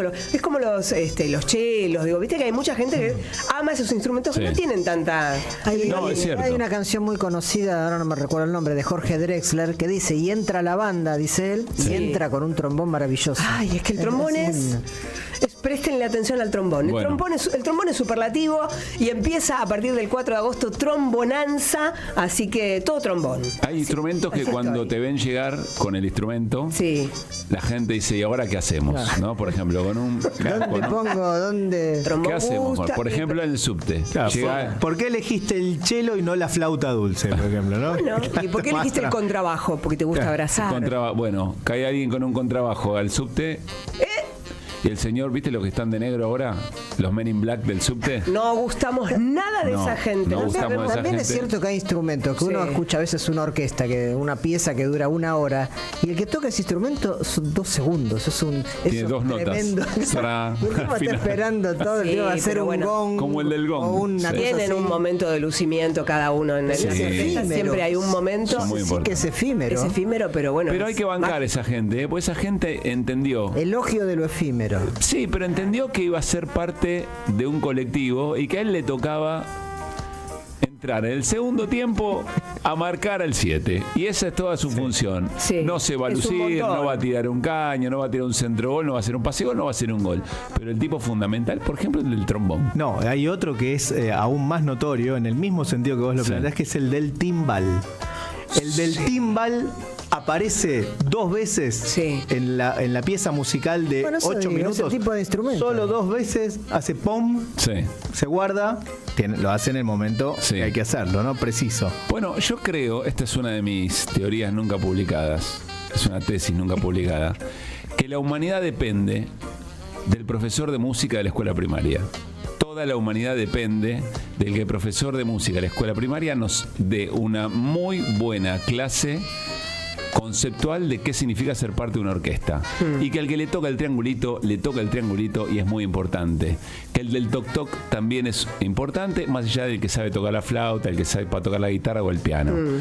Para mí, nuestra comunidad, el camino al socialismo depende de los docentes y las docentes de música de la escuela primaria. Por eso abrazamos el trombón, que vienen ahí con un encuentro que tiene una magnitud internacional, pero tremendo, superlativo, y que acá se va a llevar en Santa Fe, se va a llevar adelante en Santa Fe desde el 4. Es el evento de mayor impacto en el mundo relacionado con el instrumento. Así que los trombonistas, ellos y ellas que están escuchando, están muy contentos porque este es su momento. Es su momento. Es su momento. momento. Es su ¿Viste? momento. Tenés hablar Pero de es gente festival sabia. de guitarra, festival de percusión. Pero es gente sabia. Es gente sabia. Sí. Sabe burlar. Yo te digo una cosa, de verdad, los docentes de música de la nos rompen tanto las bolas, nos rompieron tanto las bolas con cómo se cantaba el himno y que no juntemos dos palabras y armemos una nueva. Claro. Si eso lo vamos a entender después nos vamos a dar cuenta cómo se canta, cuál es la igual letra. te marca Enseñame cualquier- a que el triangulito es importante también, que tiene un rol muy importante. Cualquier profesor te marca. A nosotros en la secundaria nos pusieron, creo que fue un 0 colectivo. Una profesora que estaba muy enojada con nuestras definiciones de música. Y bueno, pasaron cosas. Trombonanza. Nos arruinó el autoestima. Sí. Trombonanza se viene. Atención, 5:18.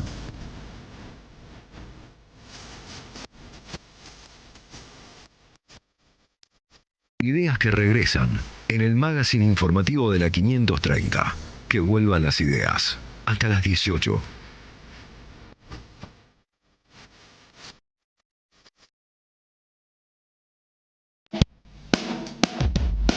Bueno, ustedes saben, resolución del Ministerio de Seguridad, básicamente lo que plantea bajo la órbita y la autoridad de la ministra Patricia Bullrich, dice, bueno, la inteligencia artificial se va a aplicar prácticamente sin límites, o por lo menos no están claros los límites, en todas las redes sociales abiertas, en las aplicaciones, etcétera, con los fines de prevenir el delito. Con una serie de calificaciones que realmente sorprenden, las comentábamos el otro día. Por ejemplo, establecer parámetros de conversaciones o personas o características o vaya uno a saber qué sospechosas que permitan prever el delito e incluso anticiparse un delito que, no sé, quizá alguien no sepa que lo iba a cometer, por ejemplo, ¿no? Incluye la palabra disturbios entre esos delitos, lo cual también levanta la sospecha, claro, a quién están buscando, ¿no? ¿Qué tipo de organizaciones van a espiar? Claro.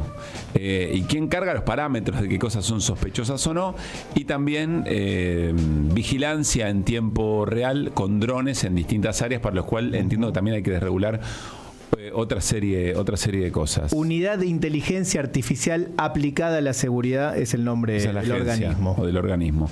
Está en línea Tomás Pomar. Tomás Pomar es abogado, es docente de la materia Justicia Digital en Derecho de la Universidad de Buenos Aires y presidente del Observatorio del Derecho Informático Argentino. Tomás, soy Pablo Caruso, Luis Pagini, Ernesto Restebo y Gaby Radiche. Saludamos en Que Vuelvan las Ideas. ¿Cómo estás? ¿Qué tal? Muy buenas tardes.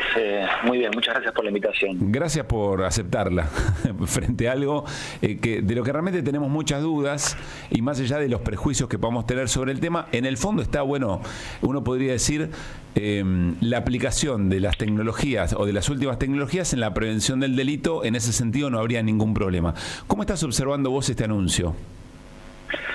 Mira, yo te soy sincero, yo lo veo de una forma bastante crítica, estoy bastante preocupado y también muy alarmado porque uno ya empieza a vislumbrar ciertas cuestiones en esta resolución que más allá de la posición que cada uno de nosotros pueda tener respecto a lo que son las fuerzas de seguridad y demás, se empieza a ver como faltas de un trabajo en serio en estas cuestiones. ¿Por qué lo decís, Tomás? Mira, voy a intentar hacerlo lo más cordial posible para no caer en lugares aburridos. Bueno. La resolución es la mezcla entre dos capítulos de Los Simpsons, ¿sí? El primero es el capítulo de Compu Mega Archirred, que Homero no tiene ni idea de lo que está haciendo y pone nombres pomposos a algo, ¿viste? Para querer vender algo, pero no tiene mucho criterio que esté trabajando, que sería la primera parte de esto. Es decir, es una resolución que habla de inteligencia artificial que en sus considerandos nunca da cuenta de por qué hace falta esto. Cita vagamente en los considerandos la experiencia, no sé, de Singapur, Francia e Israel, y dice, bueno, como ellos lo hacen, esto es necesario que lo hagamos. Uno que tiene ciertos años en estas temáticas dice, mirá, no es lo mismo los problemas de seguridad de Francia que los de Singapur, que los de Israel, entre sí, y menos entre ellos con Argentina, ¿viste? Quiere un análisis más profundo, más técnico, más justificado. Eso como primer parte de saber que están hablando por nombres lindos, ¿viste? Porque todos se quieren subir a la ola de la inteligencia artificial. Y en segundo lugar, el otro capítulo de Los Simpsons, que nosotros tenemos una experiencia con esto, si querés, es el capítulo de Monorriel, ¿sí? Porque esto es como un primer paso que después habilita hacer contrataciones públicas por parte del Ministerio de Seguridad ya que esas herramientas no son un desarrollo propio del Ministerio, son empresas privadas con las que se hacen, en el mejor de los casos, una licitación o en la mayoría de los casos una compra directa. O sea, una compra de llave en mano.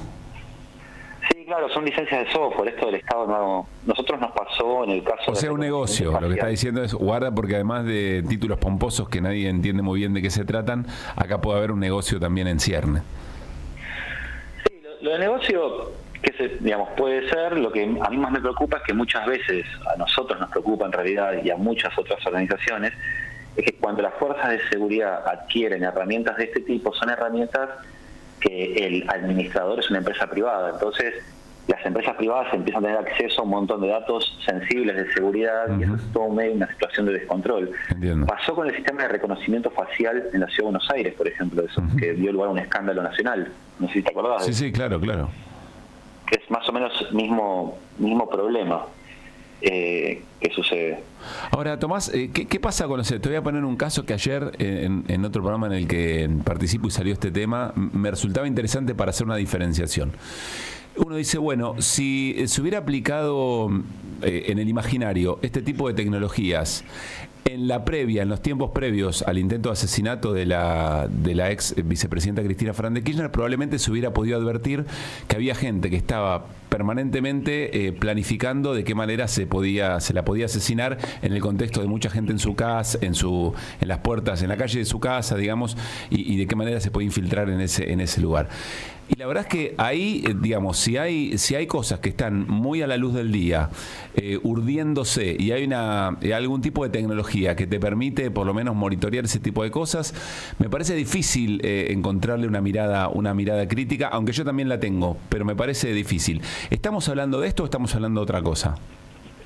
Es una muy buena pregunta. Mira, me parece que estamos hablando de cosas distintas, pero te respondo con una demostración, si querés. Sí, dale.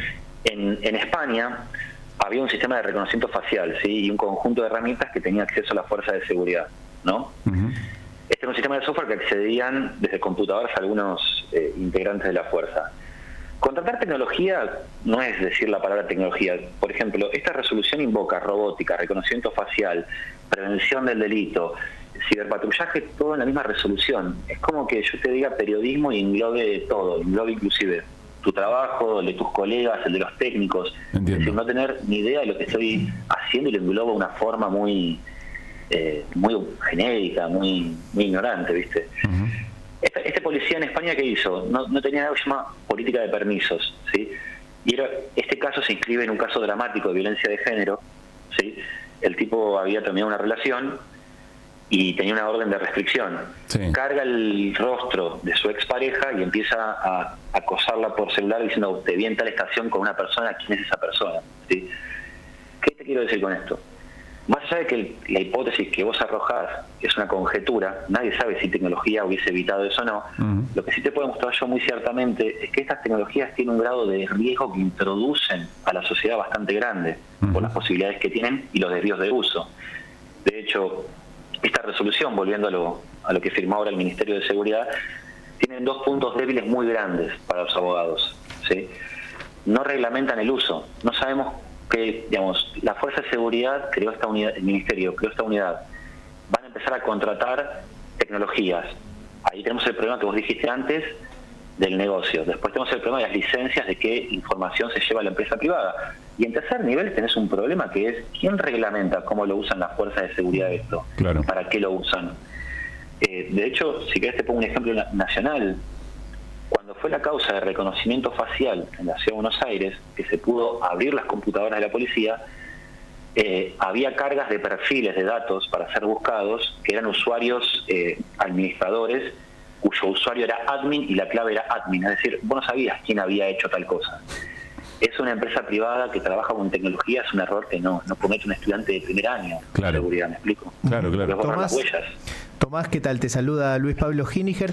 Quiero preguntarte si en realidad, o cómo imaginás vos que operarían, ¿no? Porque esto que señala Pablo, incluso con el ejemplo del atentado a la ex vicepresidenta, esta idea de que van a vigilar o rastrear o patrullar, que es la palabra que se viene utilizando, las redes y la misma Internet. Hablan de la Deep Web o de la Dark Web, que también estaría bien que nos expliques de qué se trata. Es algo así como, y yo investigo a todo el mundo por las dudas, a ver si está haciendo algo raro, y esto te lo pongo a algo que entiendo yo que ya existe, y es que la justicia, cuando hay alguna causa ordenado por un juez, ya se puede investigar a determinada persona o a determinada organización en sus redes sociales o a través de internet, etcétera, pero tiene que ser autorizado por un juez.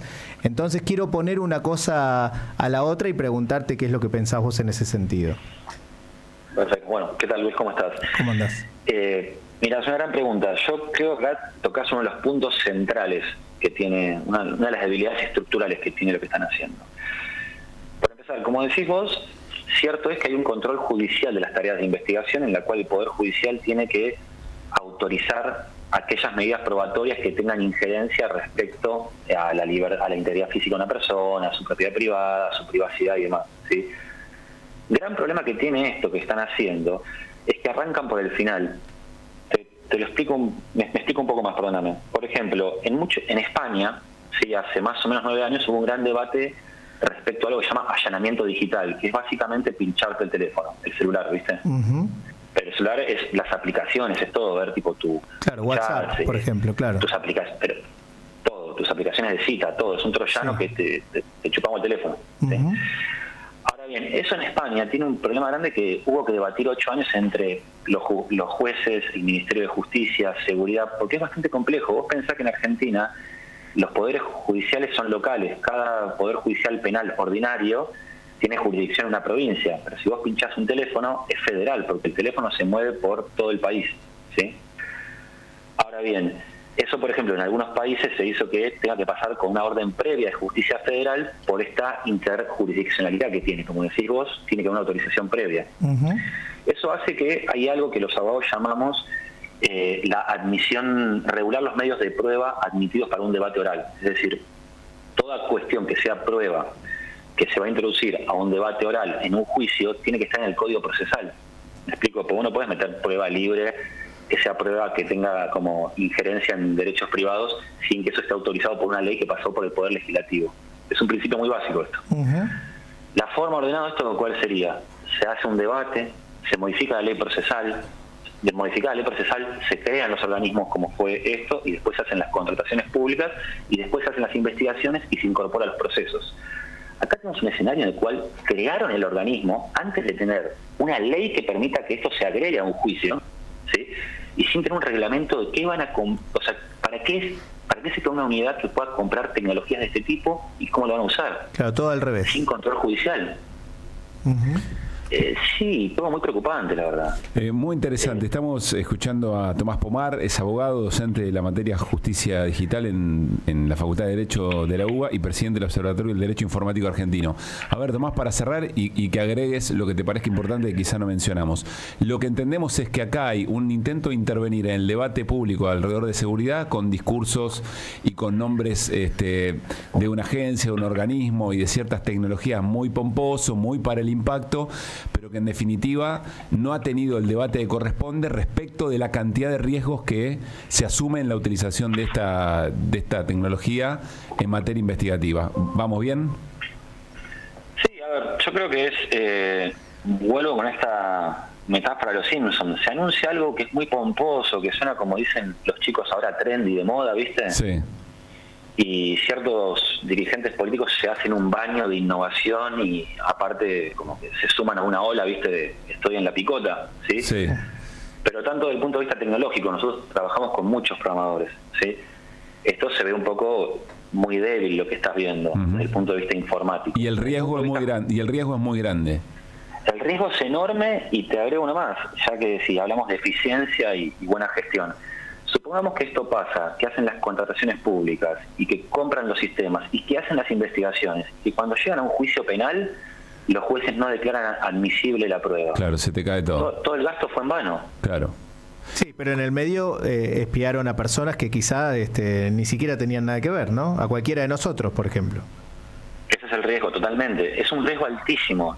Yo te soy sincero, a nosotros nos pasa muchas veces, en muchos debates que hemos tenido, y acciones y respuestas que tenemos, como le dicen ahora, de haters online, ¿viste? Sí. Que nos acusan de que somos ludistas, que estamos en contra de innovación y demás. Y lo peor es que nosotros trabajamos par a par con programadores digamos, muy importantes del sector, y lo que uno advierte es que el Estado no tiene ni el más mínimo criterio al contratar tecnología, al tener una política respecto a las adquisiciones de este tipo, de poner seriedad, de tomar resguardos. Son cosas peligrosas estas. Tomás, una última pregunta. En los países que seriamente han abordado este tema, no quiero hablar de países serios sino serios, digo, países en los que seriamente se ha abordado este tema, nuevas tecnologías al servicio de investigaciones y vinculados sobre todo con algo tan sensible como es las comunicaciones personales, la intimidad. ¿Cuánto tiempo de debate le llevan a esas sociedades o le llevó a esas sociedades tomar decisiones como esta? Más o menos. No, el mejor caso ahí es España. España tiene un debate, tuvo una modificación del Código Procesal que creo que pasó, si no me equivoco, hace 3-4 años, pero venían de más de 5 años de un debate intersectorial bastante grande, porque te pongo un ejemplo acá en Argentina, una ley que se debatió muy bien. Yo tengo la desgracia de que me recibí de abogado en el 2011. ¿Sí? ¿Por qué desgracia? Porque es una desgracia. Porque yo soy de las personas que salió de la facultad e inmediatamente cambiaba el Código Civil. Es cuando modificaron el Código Civil en Argentina. Yo estoy con un código muy vetusto y que fue en el 2012. Entiendo, claro, sí. Y era como, bueno, estuvimos estudiando un montón de años, hay que volver a la facultad inmediatamente. Claro. La forma correcta de modificar un código es hacer debates profundos, que se juntan facultades. En Argentina sucedió con la modificación del Código Civil. Vos fijate que se modificó una norma muy grande, súper estructural, y que si bien ha tenido algunos achaques judiciales de que algún juez habrá interpretado que algo no era aplicable o inconstitucional, en sentido general va muy bien la reforma del código. Estaba muy hablado entre todas las personas, con consenso por parte del sector judicial, del sector legislativo y las universidades. ¿Sí?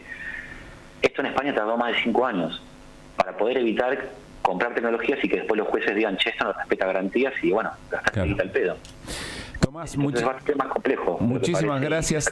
Tengo la intuición de que conforme esto avance, vamos a volver a conversar. Muchísimas gracias por habernos dado este tiempo. Muchas gracias a ustedes, en serio. Tomás Pomar, abogado, docente de la Facultad de Derecho de la materia Justicia Digital y presidente del Observatorio del Derecho Informático Argentino. Muy interesante. Muy interesante. Y muy claro respecto de los riesgos asumidos sin dar el debate necesario, con el solo efecto de decir, soy muy trendy, soy un gobierno muy trendy, la palabra que utilizó, que antes era estar en la pomada en algún otro momento. Te quedaste afuera con lo de los Simpsons. Sí, me quedé afuera, pero entendí. El monorriel. Pero me imaginé, fue entendiendo el asunto. 5:35. Con dinero es como una mula con patines. Nadie sabe cómo los obtuvo y nadie sabe cómo usarlos. Una mula. Me llamo Ricky Mandino, y vengo a presentarles a ustedes una gran idea. La idea más grande. No va a funcionar. Creo que le iría mejor al poblado siguiente. Un momento, nosotros tenemos mayor población aquí. Comuníquenos su idea y lo apoyaremos. Bien, entonces voy a hacer esto. Voy a mostrarles mi idea. Monorriel. Dicen que esas cosas son ruidosas. Se desliza como cerveza espumosa. Tal vez los rieles se doblarán. Eso tus ojos no lo verán. Y para nosotros los flojos, produciría empleos provechosos. Fue enviado aquí por el diablo. Tiemblo al escuchar ese vocablo. Se rompió el anillo de mi lata. Pues aquí tienen una baja. Es la mejor elección aquí, señores. Alcen sus voces y sus corazones. ¿Cómo se llama? Una vez más. Pero la avenida principal está dañada. Lo siento, mamá, la decisión está tomada. Que vuelvan las ideas. Somos Radio. AM530. En Tiempo Argentino resistimos para ampliar y defender derechos. Resistimos al poder concentrado. Resistimos gracias a nuestra comunidad. Construí un diario que te representa. Asociate. Forma parte de esta historia. Café Bantú. Máquinas expendedoras de oficina y también el mejor café para tu casa. Teléfonos 4304-3927 y www.cafebantú.com.ar. ¿Están preparados para pasar unas vacaciones de invierno únicas? Del 13 al 28 de julio, la ciudad se convierte en un escenario repleto de diversión y color. Más de 300 artistas locales van a presentar sus propuestas en diferentes puntos de la ciudad, con actividades para todas las edades, desde los más chicos hasta los más grandes. Vení a disfrutar de talleres para aprender en familia, música en vivo, teatro, exposiciones artísticas, ferias temáticas y mucho más. Se prenden las vacaciones de invierno. Te esperamos en modo vacaciones. La Plata, capital de la diversión. Diálogo Internacional. Atilio Borón y un gran equipo analizan la cuestión latinoamericana en primera persona. Diálogo Internacional. Los sábados a las 18 en AM530. Somos Radio. ¿Necesitas un descanso mítico? Tu palabra de verano es cósmico.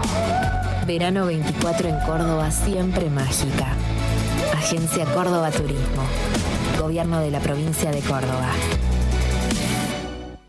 Tronador, agua mineral, botellones y dispenser para el hogar y la oficina. Hacé tu pedido al 4201-2627 o mandanos un mail a info@aguatronador.com.ar. Tronador, agua de mesa envasada. 12 de octubre 632 en Avellaneda. La provincia de Buenos Aires amplía la cobertura de la tarifa social ante los aumentos impulsados por el gobierno nacional. Es automática para hogares con ingresos menores a 870.000 pesos. Seguimos garantizando un servicio esencial a más bonaerenses. Gobierno de la provincia de Buenos Aires. AM530 Somos Radio. Buscamos la verdad siempre. Que vuelvan las ideas. Hasta las 18. Volver con actualidad. Regreso informativo. Que vuelvan las ideas. Notificaciones, dale like y suscríbete a nuestro canal. Somos Radio AM530. Construimos comunidad. Buscamos la verdad siempre.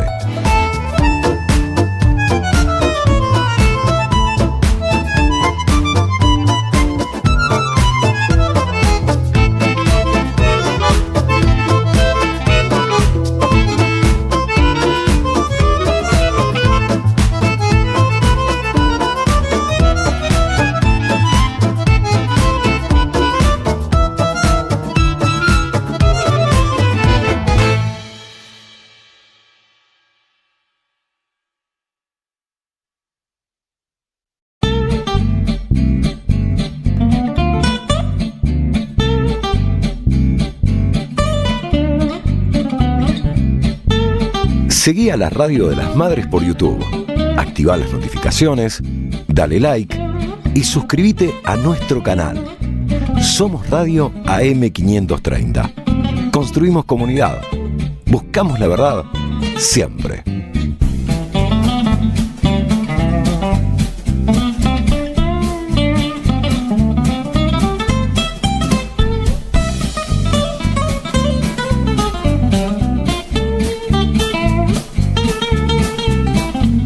Seguí a la Radio de las Madres por YouTube. Activá las notificaciones, dale like y suscríbete a nuestro canal. Somos Radio AM530. Construimos comunidad. Buscamos la verdad siempre.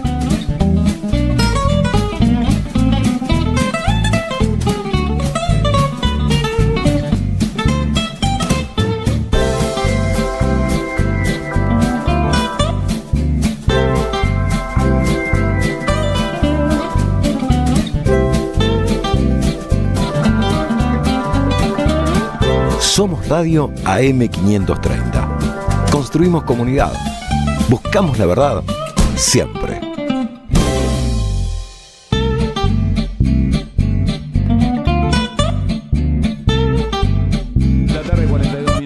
Nos queda compartir en Que Vuelvan las Ideas en la 530 en Somos Radio hasta las 6 un par de historias importantes. La primera tiene que ver con la tensión y la violencia en Medio Oriente, Néstor. Sí, así es el otro tema que concentra mucha atención internacional, además de la cuestión venezolana en América Latina, porque fue asesinado el líder máximo de Hamas, Ismail Haniyeh. Él estaba en Teherán, en Irán.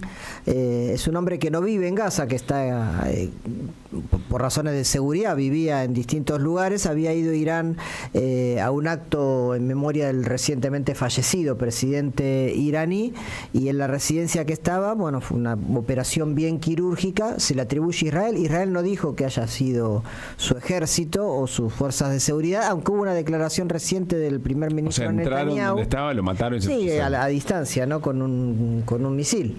Pero él dice que hemos hecho operaciones importantes. Lo dijo de una manera sugiriendo, Israel muchas veces no reconoce cuando mata a un dirigente de esta naturaleza. Es un golpe enorme para Hamas porque es un líder muy importante, histórico. Él había contado hace poco que varios de sus hijos habían sido muertos en el conflicto con Israel. Pero bueno, ahora se agrava esto porque encima fue en territorio iraní, que como sabemos es un país enemigo de Israel. Hubo varias manifestaciones, hubo un llamado a un duelo nacional por Muhammad Abbas, el presidente de la Autoridad Nacional Palestina.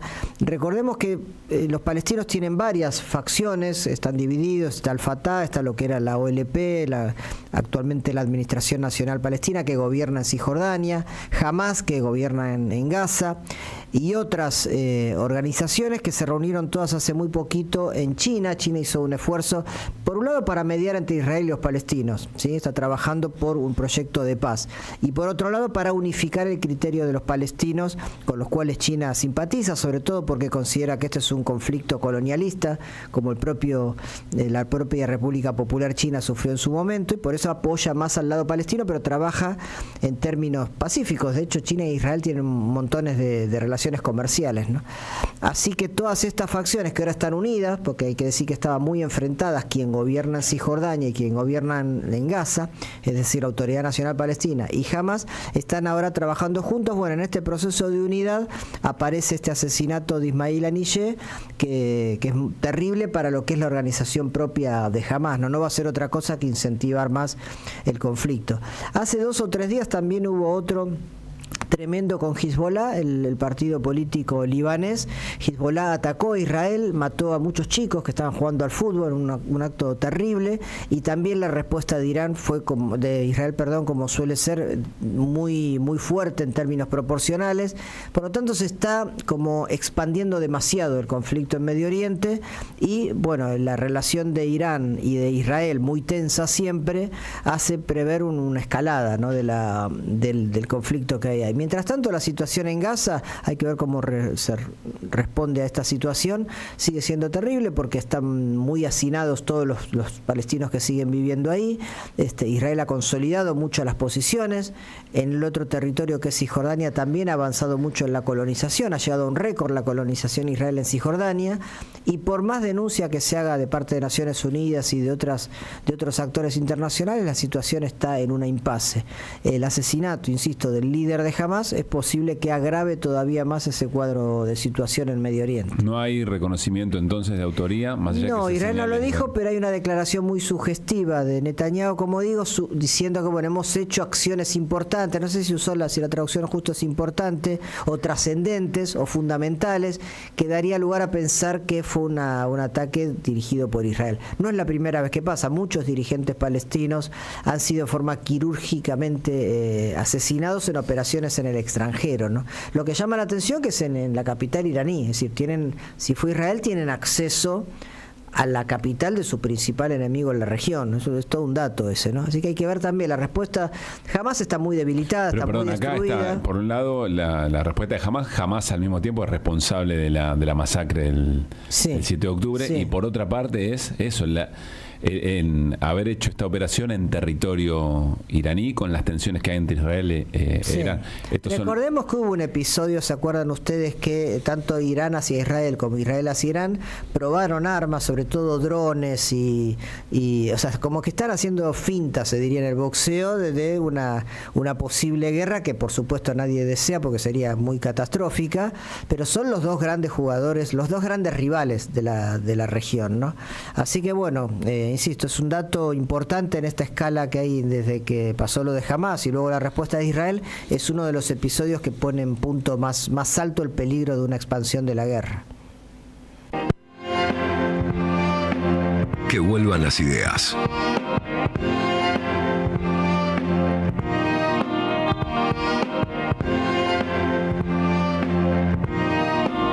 Bien, 5:47 les decíamos, tenemos más historias. ¿Qué pasa con los aumentos del subte? Queda un tramo todavía. Sí, lamentablemente queda un tramo, no en tiempo pasado, sino en tiempo presente. Mañana es 1 de agosto, se suponía, era la fecha en la que el gobierno de la ciudad había avisado, o en todo caso la empresa SBASE, que es la que se hace, o la que gestiona el subte en la ciudad de Buenos Aires, había anunciado que se iba a cumplir el tercer tramo del aumento. El boleto del subte, atención, iba a pasar de 650 pesos, que es la tarifa actual, a 757. Esto iba a empezar a regir a partir de mañana, pero anunciaron desde SBASE y desde el gobierno de la ciudad que se van a tomar un tiempito más y dan un argumento bastante curioso. Lo primero que uno piensa es, bueno, se dan cuenta de la terrible situación que vivimos todos en relación a no solo al precio del subte, sino en general a todos los precios. Cualquier aumento, cualquier cosa que vos sumes para nuestros bolsillos es realmente muy impactante.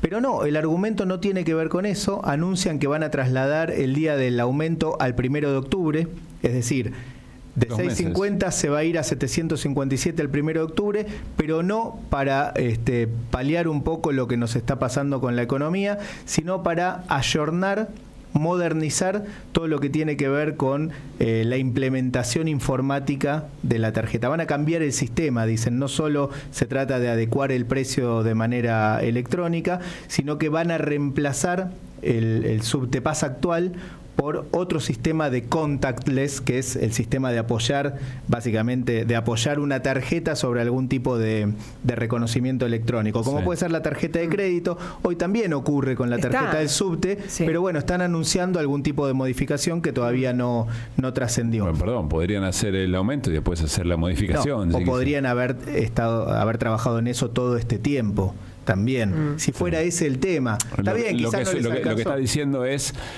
se dan cuenta que es una situación que ya de por sí es una situación muy tensa. Se volvió una situación muy tensa el molinete, el subte, lo estábamos charlando fuera del aire. Bueno, la gente, si no observa a los hombres de negro que pusieron, que parecen más patobas que otra cosa, o algún laburante que está ahí observando, la gente se cuela.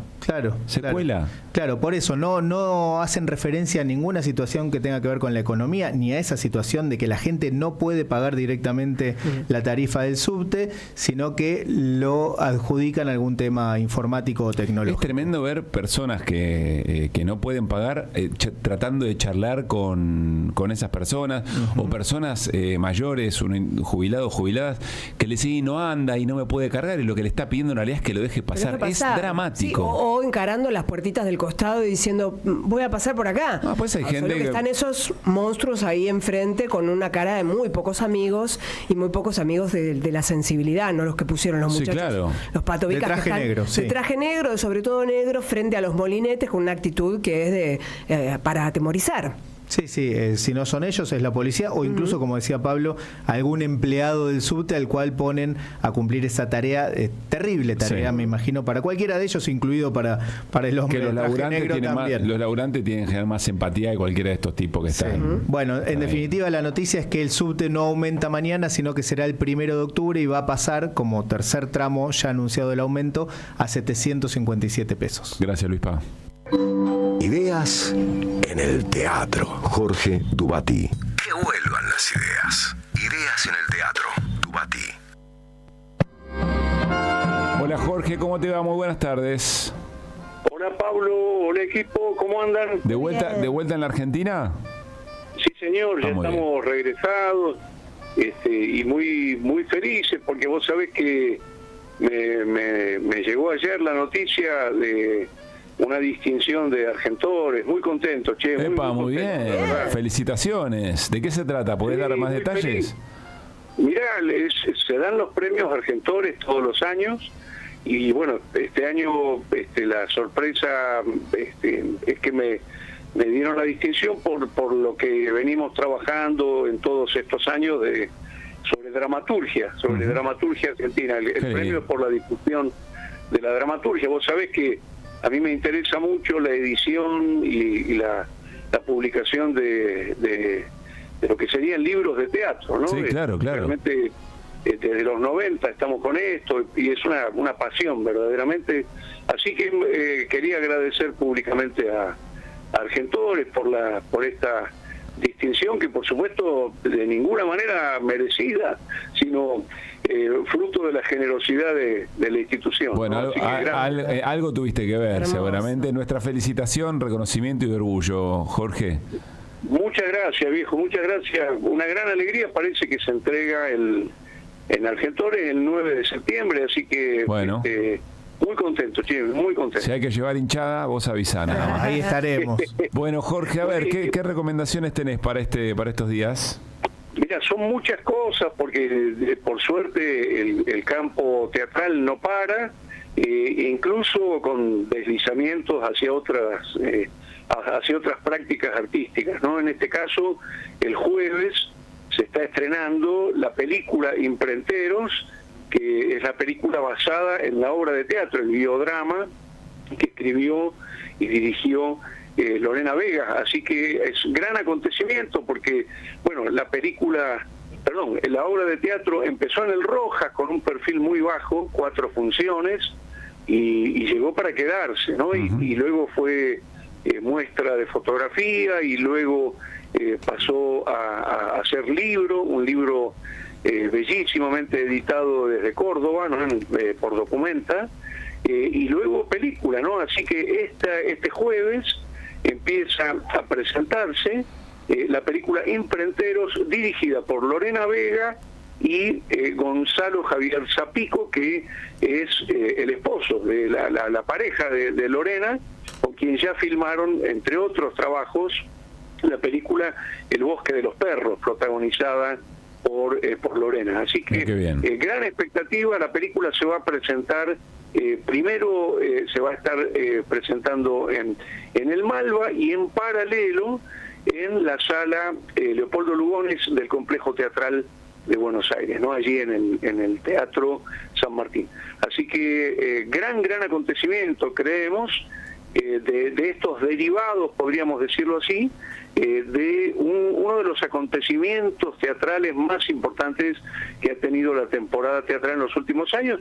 Y aclaremos, el espectáculo se sigue presentando, es decir, hay larga vida para Imprenteros. Le pedimos a las oyentes que nos están escuchando, que por favor no solo se acerquen a ver la película, sino también la obra de teatro, los que todavía no lo han visto, ¿no? El gran tema de la obra es, por un lado, la pregunta por el padre, ¿no? Es la historia de la relación de los hermanos y Lorena con su padre, y por otro lado, la historia de la imposibilidad de volver a entrar en lo que fue el taller de imprenta que tenía este hombre, el papá de Lorena y sus hermanos, por una cuestión legal de herederos. Así que hay realmente muchísimo interés y, como digo, mucha tela para cortar, tanto de la obra de teatro como de la fotografía. Bien. Como del libro y la película. Déjame que te sume, Jorge, ¿Cómo estás? No, que me decía Lorena que Gonzalo se ha metido con la cámara en lugares como insólitos de todo lo que son las máquinas, ¿no? De la imprenta, tanto la obra como el libro, como cada una de las representaciones ilustraciones del mundo de los Vega y de los imprenteros han sido muy apreciadas, no solo por el público, sino especialmente también por las familias gráficas, porque hay algo ahí de magia, ¿no? De ponerte a pensar que esos aparatotes, esos mamotretos así enormes, son capaces de terminar siendo un libro o una foto, ¿viste? O plasmar un montón de historias a través del ejercicio de la gráfica, de la imprenta. Sé que Gonzalo Zapico se metió con la cámara, dice, parece increíble en los lugares, en los engranajes en los que se metió con su cámara, así que va a ser una aventura para todos. Sí, exactamente, y se pudo ya ver algunas imágenes de la película a través de un tráiler, y esto que decís aparece ya muy claramente y promete ser realmente un documental muy, pero muy interesante. Por otro lado, la pregunta que instala la obra, ¿no? Que es una pregunta que recorre buena parte de la producción argentina de los últimos años, que es la pregunta de quién es el padre, ¿no? ¿Qué entendemos por la figura del padre?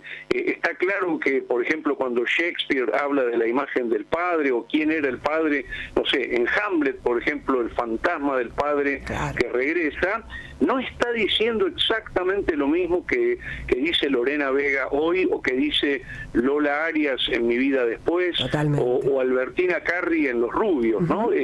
La pregunta por el padre, como instalando creo yo, una digamos, un campo de discusión fascinante, ¿no? Porque tal vez hoy el lugar del padre sea el lugar del maestro o sea el lugar de la partera, ¿no? Y la idea es que tanto espectáculos como Mi vida después, o películas como Los rubios o Imprenteros instalan como una tercera vía de conexión con el padre, ¿no? Como si en el pasado hubiésemos tenido la vía de la adhesión irrestricta, ¿no? Suponete, mi papá es médico, católico y de Boca, y yo voy a ser médico, católico y de Boca. La vía del rechazo, ¿no? La guerra del cerdo de Bioy Casares, y aparece en los jóvenes del siglo XXI un posicionamiento diferente frente al padre, que sería el de una suerte de convivencia que no entra ni por la adhesión ni por el rechazo, ¿no? Una especie de tercera vía de convivencia que es muy interesante para analizar. Sí, con mucho misterio, muchos secretos, muy apasionante, es cierto. Apasionante, y esta cosa tan potente que tiene el teatro de dispositivo para pensar el mundo, ¿no? Para pensar la sociedad, para pensar las relaciones humanas. Creo que Imprenteros, bueno, lo desarrolla plenamente. Así que buenísimo si pueden acercarse a ver la obra de teatro y por supuesto a ver la película, insisto, en el Malva y en la sala Leopoldo Lugones del Teatro San Martín. Jorge, un gran abrazo, gracias. Abrazo muy grande, gracias. Jorge Dubati con nosotros. Bueno, nos quedan segundos apenas. Néstor, si nos tuvieras que recomendar en las próximas horas dónde poner la mirada respecto a Venezuela. La reunión de la OEA lo que terminó es reclamándole a Venezuela la realización nuevamente del comicio electoral, esa es la resolución. Por otro lado, acaba de hablar el presidente Nicolás Maduro diciendo que su gobierno ya está listo para informar todo el tema de cómo fue el proceso electoral, y le pide al Tribunal Electoral que perite y que haga un informe de peritaje de todo lo que fue ese proceso. Esto lo anunció en un tuit, creo que fue Ignacio Ramonet, y ya está en algunos portales. Así que por un lado se está acelerando la decisión del gobierno venezolano de mostrar evidencia de lo que ellos consideran un triunfo legítimo de Maduro, y por otro lado una ofensiva encabezada por la OEA y otros partidos y gobiernos de derecha, entre ellos muy activamente el argentino, para reanudar, para hacer nuevamente, la votación en ese país. Muy bien, gracias Néstor. Así como deber, y yo voy a ver a Central en un ratito nada más. ¿A qué hora juegan? Frente a Unión de Santa Fe, 18:30, 18:45. 20:30 juega Boca. A la caña con Ruda, mañana no se olviden que es 1 de agosto. Chau Julio, los memes más lindos del mundo. Nos vemos, mañana nos reencontramos para hacer que vuelvan las 4 de la tarde. Se viene Andrea Recupero, todo el equipo. Gracias Charlie Escalante en la puesta en el aire, Reni Pérez Córdoba en la operación para ponernos vía streaming también en nuestro canal de YouTube. Nicola Cava, Germán Marcos, Alejandro Emú en la producción. Hasta mañana. Pasala bien, Néstor, ¿eh? Muchas gracias, Vos igualmente. también, Lispa. Preparate para el viernes, ¿eh? Para la conducción del viernes con Junio. Heller Caruso. No, prepárate. Chau, David. Chau.